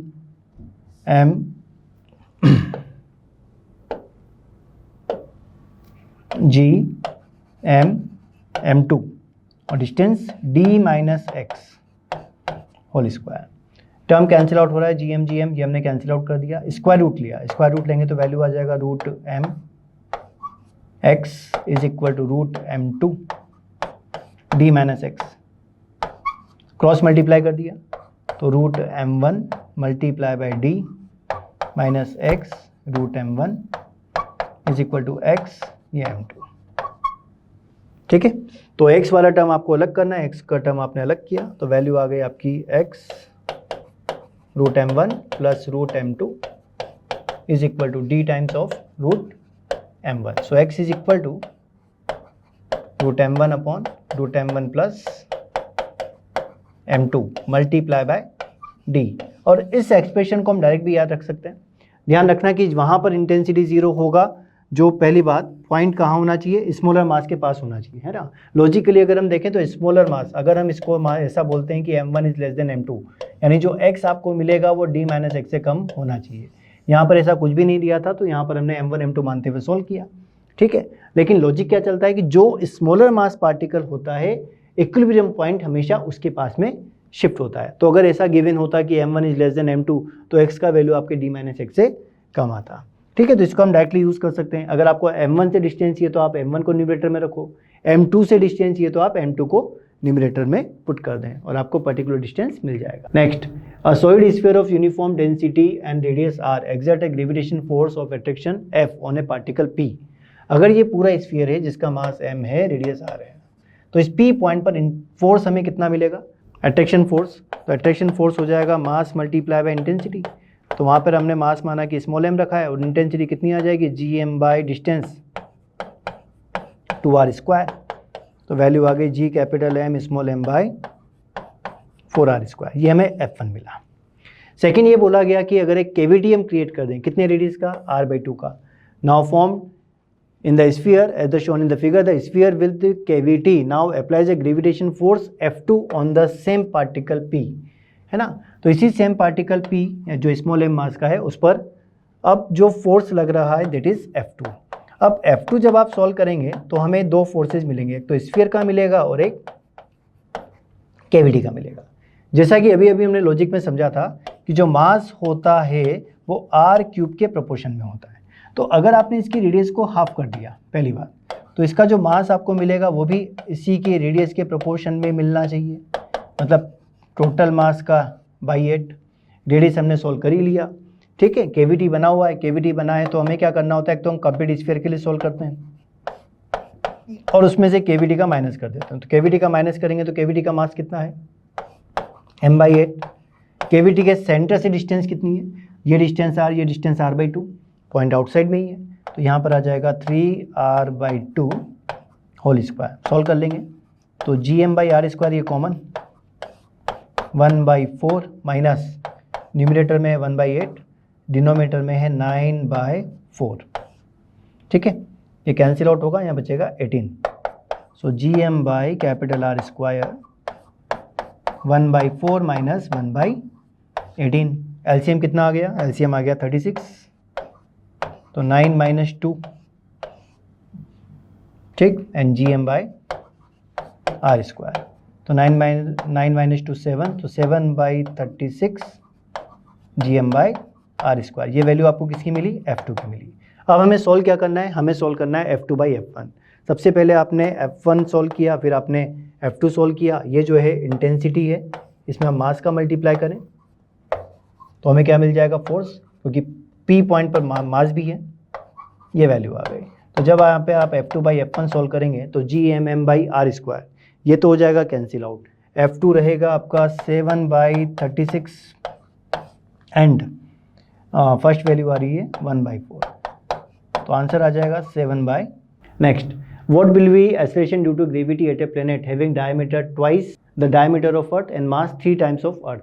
क्या पूछा है, एक्सेलरेशन ड्यू टू ग्रेविटी। तो एक्सेलरेशन ड्यू टू ग्रेविटी के लिए एक सिंपल सा फॉर्मूला हमने लिखा था कि जिस भी प्लैनेट के लिए सॉल्व करना है आप उसका मास लिखें और उसी की रेडियस लिखें। अब जो मास आपको दिया है वो कितना दिया है, मास हमें दिया है अर्थ के मास का 3 टाइम, एंड जो रेडियस आपको दिया है वो double, twice of the radius. भाई डायमीटर डबल करेंगे तो रेडियस भी डबल ही होगा, है ना। तो यहाँ पे रेडियस आ जाएगा आपका ट्वाइस ऑफ r, तो value by 3/4 times of G M by are square. G M by are square क्या रिप्रेजेंट करता है? G M by are square represent करता है स्मॉल जी को। ठीक है, अगर हमें अप्रॉक्सीमेशन में सोल्व करना है तो जी का वैल्यू 10 ले लो, तो 10 का 3/4 मतलब 7.5, और एग्जैक्ट वैल्यू अगर आपको चाहिए तो 3/4 मल्टीप्लाई बाय 9.8, तो 7.5 से जस्ट छोटी सी वैल्यू आ जाएगी। फाइनल आंसर आपको मिलेगा 7.36 मीटर पर second. Next, what will be the acceleration due to gravity on the planet having density 3 times, इस बार आपको डेंसिटी की टर्म में दिया है, मास की टर्म में नहीं दिया, 3 times that of the earth and radius half of the earth. तो सबसे पहले हम क्या करेंगे, जी को इन टर्म्स ऑफ डेंसिटी कन्वर्ट करेंगे, तो जी M by are square, ji 4/3 pi R cube density divide by are square. तो स्मॉल जी आपको मिल गया 4/3 जी पाई आर रो। ठीक, ये तो हो गया अर्थ का जिसकी वैल्यू है 9.8, है ना। या हमें आंसर अगर जी में ही देना है तो जी में आप दे देंगे। अब किसी अगर अदर प्लेनेट के लिए सॉल्व करेंगे तो उसी प्लेनेट का मास, उसी प्लेनेट की डेंसिटी और उसी प्लेनेट के लिए रेडियस आना चाहिए। तो रेडियस कितना है, रेडियस को आपने कर दिया हाफ, और डेंसिटी को हमने क्या करा 3 टाइम्स करा, तो ये हो गया आपका 3 रो। यहाँ से कॉमन आ गया 3/2, बाकी ब्रैकेट वैल्यू पूरा सेम 4/3 पाई जी आर रो, जिसको आप जी से रिप्रेजेंट कर सकते हैं। तो पर्टिकुलर प्लेनेट की सरफेस पर जो ग्रेविटी आपको मिलेगा वो अर्थ की ग्रेविटी का 3/2 times. Next, at what height above this surface value of gravity is 98% of gravity at surface. यानी सरफेस पर अगर 100% होती है तो 98% होना, इसका मतलब 2% का डिक्रीमेंट कितने का हुआ, 2% का। तो 2% का अगर डिक्रीमेंट है तो फ्रैक्शनल चेंज वाला फॉर्मेट हम लगा सकते हैं, delta ji by ji is equal to minus of 2h by are. Change कितने का, 2% का, तो -2/100 is equal to minus 2h by r. -2 cancel out and h is equal to r by 100। तो रेडियस कितना है अर्थ का 6400 kilometre divide by 100, answer 64 kilometre. ठीक है, तो क्वेश्चन का आप लॉजिक पकड़ें और उसके अकॉर्डिंग फॉर्मूला अप्लाई करें, बिकॉज हाइट में हमने 3 फॉर्मूलेस पढ़े हैं। कौन सा फॉर्मूला एप्लीकेबल रहेगा वो हमें क्वेश्चन पढ़ के ही समझ में आएगा। At what height above the surface the acceleration due to gravity becomes 1/9 of its value at surface. ठीक है, आपको क्या पूछा गया कि हाइट कैलकुलेट करें जहां पर वैल्यू अर्थ की वैल्यू का g/9 हो जाए। तो हम लिख सकते हैं वैल्यू gm/r+h², ये बेसिक फॉर्मूला। सरफेस पर कितना होता है gm/r², और कितना आ जाना चाहिए 9 टाइम्स। क्या कैंसिल आउट हो रहा है, gm कैंसिल आउट हो रहा है, स्क्वायर रूट कर दें तो r+h is equal to √9 is ये 3r, so h is equal to twice of r। Radius कितना कंसीडर करना है 6400 किलोमीटर, तो 2 multiply by 6400 which is equal to 12800 kilometre from the surface of earth. Next, at what depth below the earth surface the acceleration due to gravity decrease by 1%। Again आपसे क्या पूछा गया, depth पूछा गया, 1% है तो फ्रैक्शनल चेंज वाला format लग जाएगा। तो delta ji by ji is equal to minus D by are. Change हुआ 1% का, तो ऑब्वियस बात है कि 1% तो डिक्रीमेंट ही रहा होगा, इंक्रीज तो नहीं हो सकता। तो D is equal to R, तो D is equal to r by 100, answer 64 kilometre. Next, determine the speed with which earth would have to rotate about its axis so that a person on the equator weights 3/5 of its present value. Write your answer in terms of G and R. आपने देखा था due to rotation value में variation क्या आता था, G dash is equal to ji minus omega square R cos square lambda, ये variation था। Person कहाँ पर है, पर्सन है आपका इक्वेटर पे। इक्वेटर पे थीटा कितना या लैम्डा कितना कंसीडर करते हैं, 0 डिग्री कंसीडर करते हैं, तो लैम्डा रहेगा 0 डिग्री। कितना हो गया 3/5 ऑफ द प्रेजेंट वैल्यू, यानी 3/5 G is equal to ji minus omega square R. Value solve करेंगे तो ये आपको मिला 2g/5 is equal to omega square R. आपको कैलकुलेट करना है omega, so omega square is equal to 2g/5r, so omega is √2g/5r। Clear, कोई भी वैल्यू अगर आपको दिया है आप जी डैश में पुट करें और रिजल्ट सॉल्व कर लें। Next, draw a rough sketch of the variation in weight of spacecraft which moves from earth to moon. Again logic समझना, हमने कंसीडर किया इधर अर्थ है इधर मून है, ठीक है, 2 मास पार्टिकल हो गए, ठीक, दोनों के बीच में कोई डिस्टेंस होगा। अब अगर मैं इंटेंसिटी की बात करूं तो बीच में एक पॉइंट हमें ऐसा मिलेगा जहां पर इंटेंसिटी 0 आएगी, और इंटेंसिटी 0 आने का मतलब है कि उस पर्टिकुलर लोकेशन पर अगर कोई भी मास पार्टिकल जाता है तो वहां पे फोर्स कितना लगेगा, 0 लगेगा, ठीक है। तो वो पॉइंट यहाँ कहीं आना चाहिए, जैसा कि अभी आपने समझा था कि जिसका मास कम होता है उसके पास ये शिफ्ट हो जाता है। तो आपने मून कंसीडर किया, अर्थ कंसीडर किया, ये वो पॉइंट आ गया जहाँ पर इंटेंसिटी 0 है। इंटेंसिटी 0 होने का मतलब है जी भी 0 है, जी 0 होने का मतलब है कि एम जी क्या रहेगा, 0 रहेगा, ठीक है। ग्राफ की अगर हम बात करें तो ग्राफिकल रिप्रेजेंटेशन हमें करना है। जब ये पार्टिकल अर्थ के पास होगा, देखिए ध्यान से, तो इसका मास ज़्यादा होगा बिकॉज एम जी लगेगा।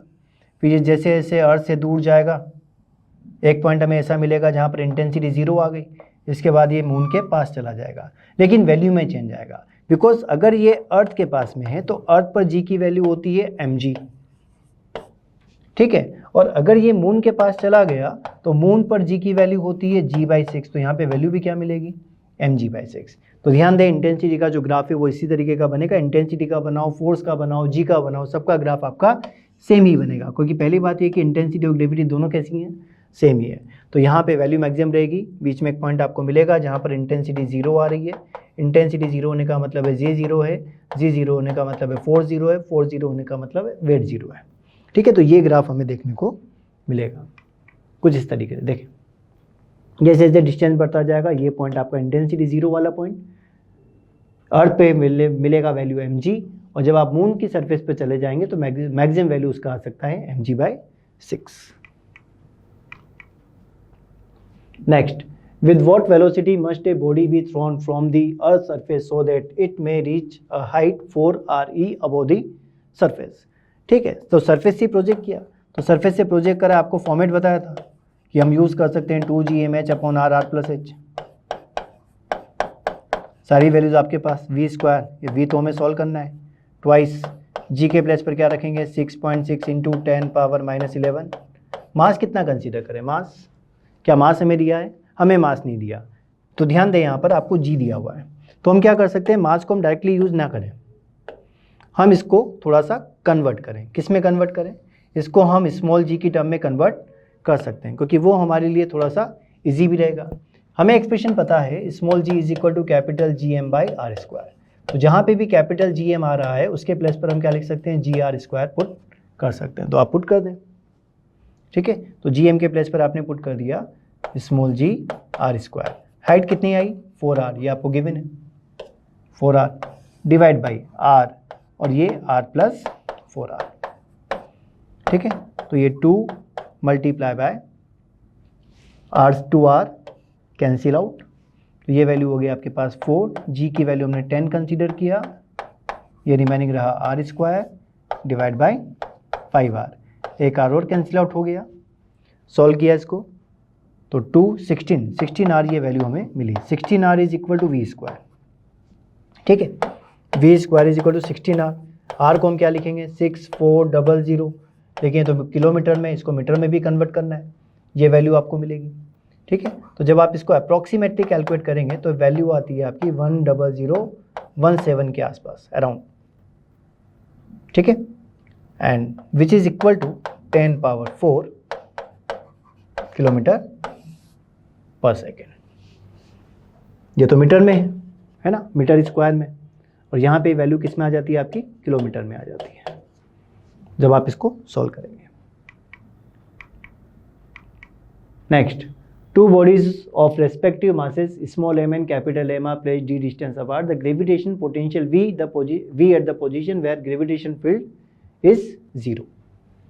दो मासेज हमने कंसीडर करें, एक स्मॉल m कंसीडर किया, कैपिटल M कंसीडर किया, ठीक है।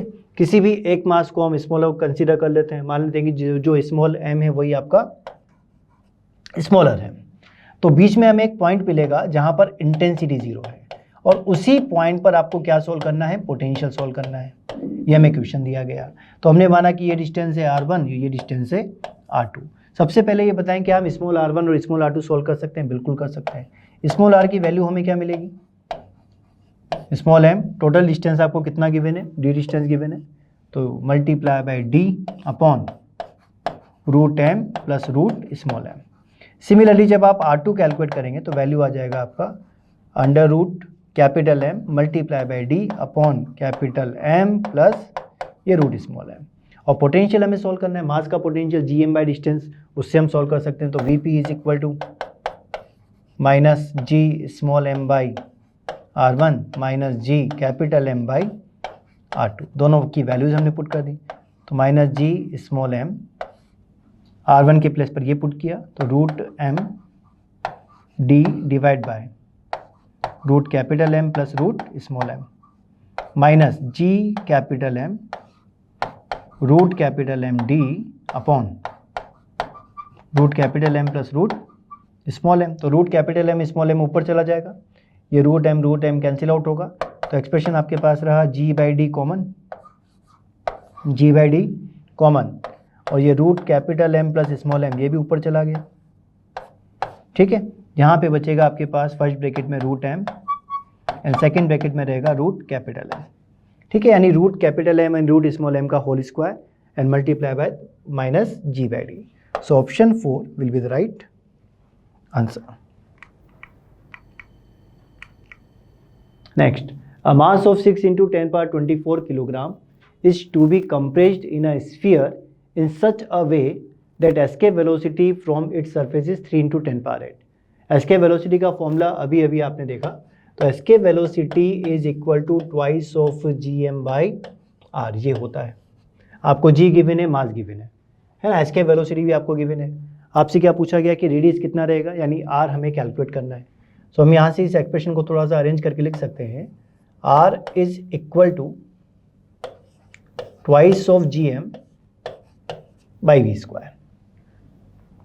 ठीक है, बिकॉज यहाँ से क्या रहेगा, v square is equal to 2gm by R, so r is equal to 2gm by v square. अब सबका हम वैल्यू पुट कर दें, so r is equal to twice g 6.6 into 10 power minus 11, mass हमें गिवन है 6 into 10 power 24, velocity आपको given है 3 into 10 power 8, मतलब स्क्वायर करेंगे तो 9 into 10 power 16।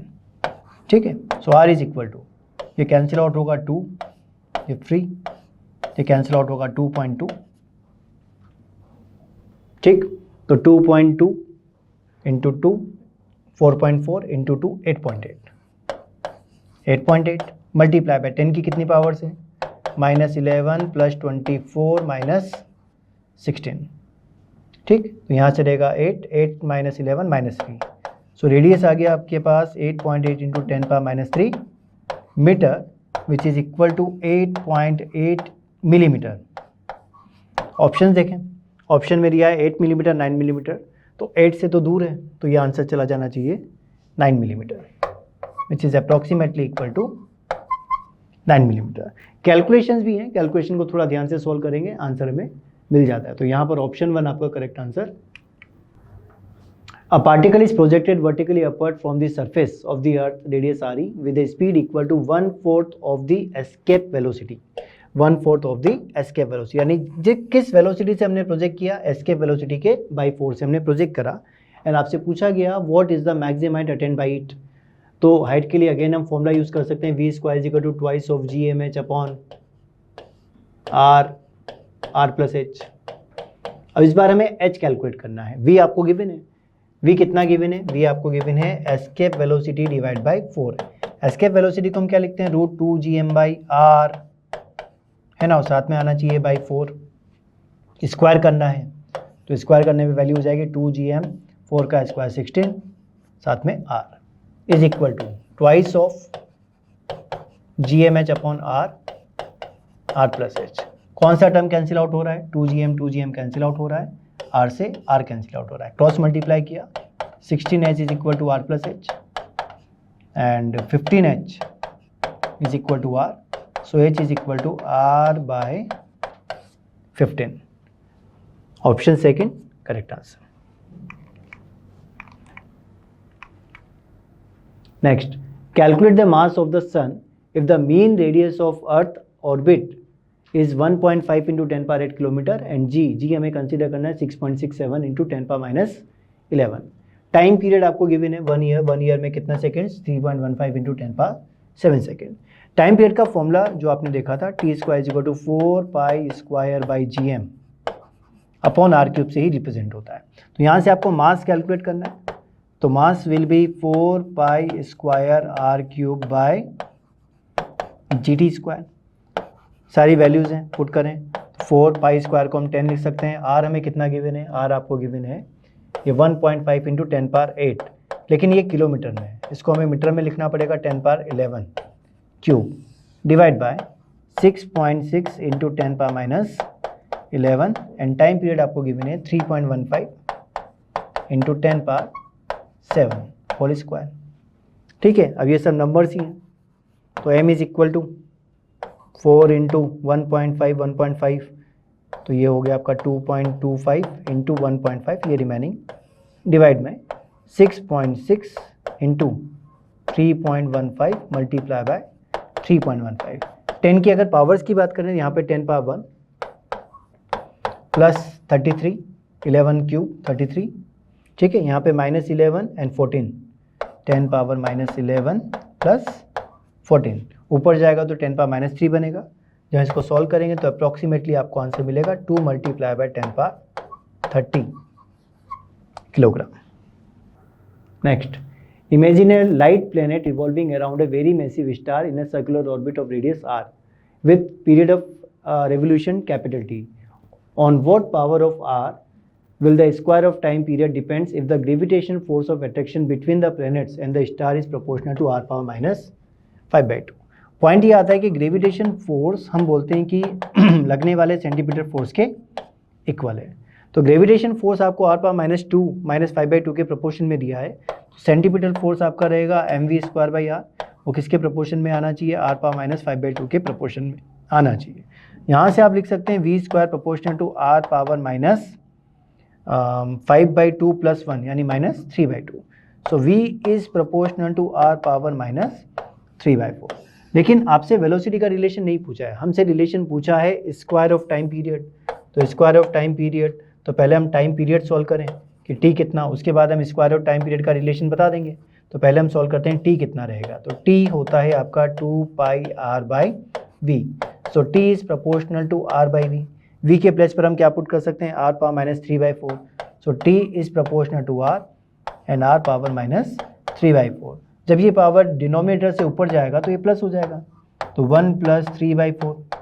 So t is proportional to r⁻7/4। लेकिन आपको चाहिए स्क्वायर के साथ रिलेशन, स्क्वायर करेंगे तो t² प्रोपोर्शनल टू r⁻7/2। ये करेक्ट आंसर है। Next, a planet is revolving round the sun in an elliptical path as shown in the figure, select the correct alternatives. First आपसे पूछा कि total energy negative है d, तो total energy हमेशा नेगेटिव ही होती है, चाहे ए पे सोल्व करो, बी पे सोल्व करो, ई पे सोल्व करो, कहीं भी सोल्व करो। तो फर्स्ट स्टेटमेंट करेक्ट है। सेकंड आपसे बोला है कि एंगुलर मोमेंटम इज कंजर्व, बिल्कुल करेक्ट है। कोई भी प्लेनेट अगर किसी सन के अराउंड या कोई भी सैटेलाइट किसी प्लेनेट के अराउंड ऑर्बिट कर रहा है तो एंगुलर मोमेंटम हमेशा कंजर्व रहता है, तो ये भी आपका करेक्ट है। नेक्स्ट आपसे बोला गया कि net torque on the planet about the sun is 0, बिल्कुल। जो आपका सेंटर पार्टिकल है उसके अबाउट अगर बॉडी रोटेट कर रही है तो टॉर्क हमें कितना मिलता है, सेंटर बॉडी के अबाउट 0 ही मिलता है, ये भी correct. Fourth, linear momentum of the planet is conserve. Linear momentum conserve नहीं है, बिकॉज लीनियर मोमेंटम होता है आपका मास मल्टीप्लाई बाय वेलोसिटी। क्या वेलोसिटी चेंज हो रही है, बिल्कुल चेंज हो रही है। यहाँ देखोगे तो डायरेक्शन, ये यहाँ डायरेक्शन, यहाँ डायरेक्शन, भाई डायरेक्शन तो चेंज हो रहा है, साथ में वेलोसिटी भी तो चेंज हो रहा है, क्योंकि आपने एक कॉन्सेप्ट देखा था v × r ये कांस्टेंट रहना चाहिए। तो अगर r इंक्रीज होगा तो v आपका डिक्रीज कर जाना चाहिए, या अगर r डिक्रीज होगा तो v आपका इंक्रीज कर जाना चाहिए। तो v तो कभी भी कांस्टेंट नहीं हो सकता, यानी लीनियर मोमेंटम आपका कंजर्व नहीं रहेगा। फर्स्ट करेक्ट है, सेकंड करेक्ट है, थर्ड करेक्ट है, लेकिन फोर्थ क्या रहेगा, रॉन्ग रहेगा। Next, an artificial satellite is moving in a circular orbit around the earth with a speed equal to half of the magnitude of escape velocity. Orbit कर रही है ना, कितनी स्पीड से कर रही है, half of the magnitude of escape velocity from the surface. Determine the height of the satellite. तो ऑर्बिटल के लिए फॉर्मूला क्या रहता है, gm/r + h in under root, और एस्केप के लिए फॉर्मूला क्या है, twice of GM/R in under root multiply by 1/2, square कर दें क्योंकि हमें h सोल्व करना है, तो GM/R plus h is equal to twice of GM/R, साथ में आ जाएगा 2 स्क्वायर 4, GM कैंसिल आउट, ये cancel out, so R plus h is equal to twice of R, so h is equal to R means 6400 kilometre, यानी radius के इक्वल ही height पर अगर सैटेलाइट आपका ऑर्बिट कर रहा है तो उसकी ऑर्बिटल स्पीड किसके इक्वल आएगी, एस्केप की हाफ के इक्वल हमें मिलेगी. Spaceship is launched into a circular orbit close to the earth surface. What additional speed should be now be imparted to the spaceship so that it overcomes the gravitation pull of the earth. ये हमने एक planet consider किया, यानी अर्थ consider किया. अब इस अर्थ के around एक सैटेलाइट क्या कर रहा है, ऑर्बिट कर रहा है. ऑर्बिट कर रहा है तो इसकी वेलोसिटी ऑर्बिटल वेलोसिटी के इक्वल. ठीक है, अब हम ये चाहते हैं कि एस्केप कर जाए, तो एस्केप कराने के लिए इसको वेलोसिटी जो देना पड़ेगा वो एस्केप वेलोसिटी के इक्वल होगा. तो हम यहाँ पे देखेंगे कि कितना एक्स्ट्रा वेलोसिटी आपको देना होगा. तो एक्स्ट्रा वेलोसिटी हम क्या कर सकते हैं, दोनों को माइनस कर सकते हैं कि जो रिक्वायर्ड है और जो करंट में चल रहा है. तो करंट में चल रहा है √GM/R और रिक्वायर्ड कितना है √2GM/R, दोनों का माइनस, तो √2GM/R √2 माइनस 1. ठीक है, तो स्टूडेंट्स आज के लिए इतना ही. नेक्स्ट फिर हम मिलेंगे नेक्स्ट टॉपिक लेकर. तब तक के लिए थैंक यू.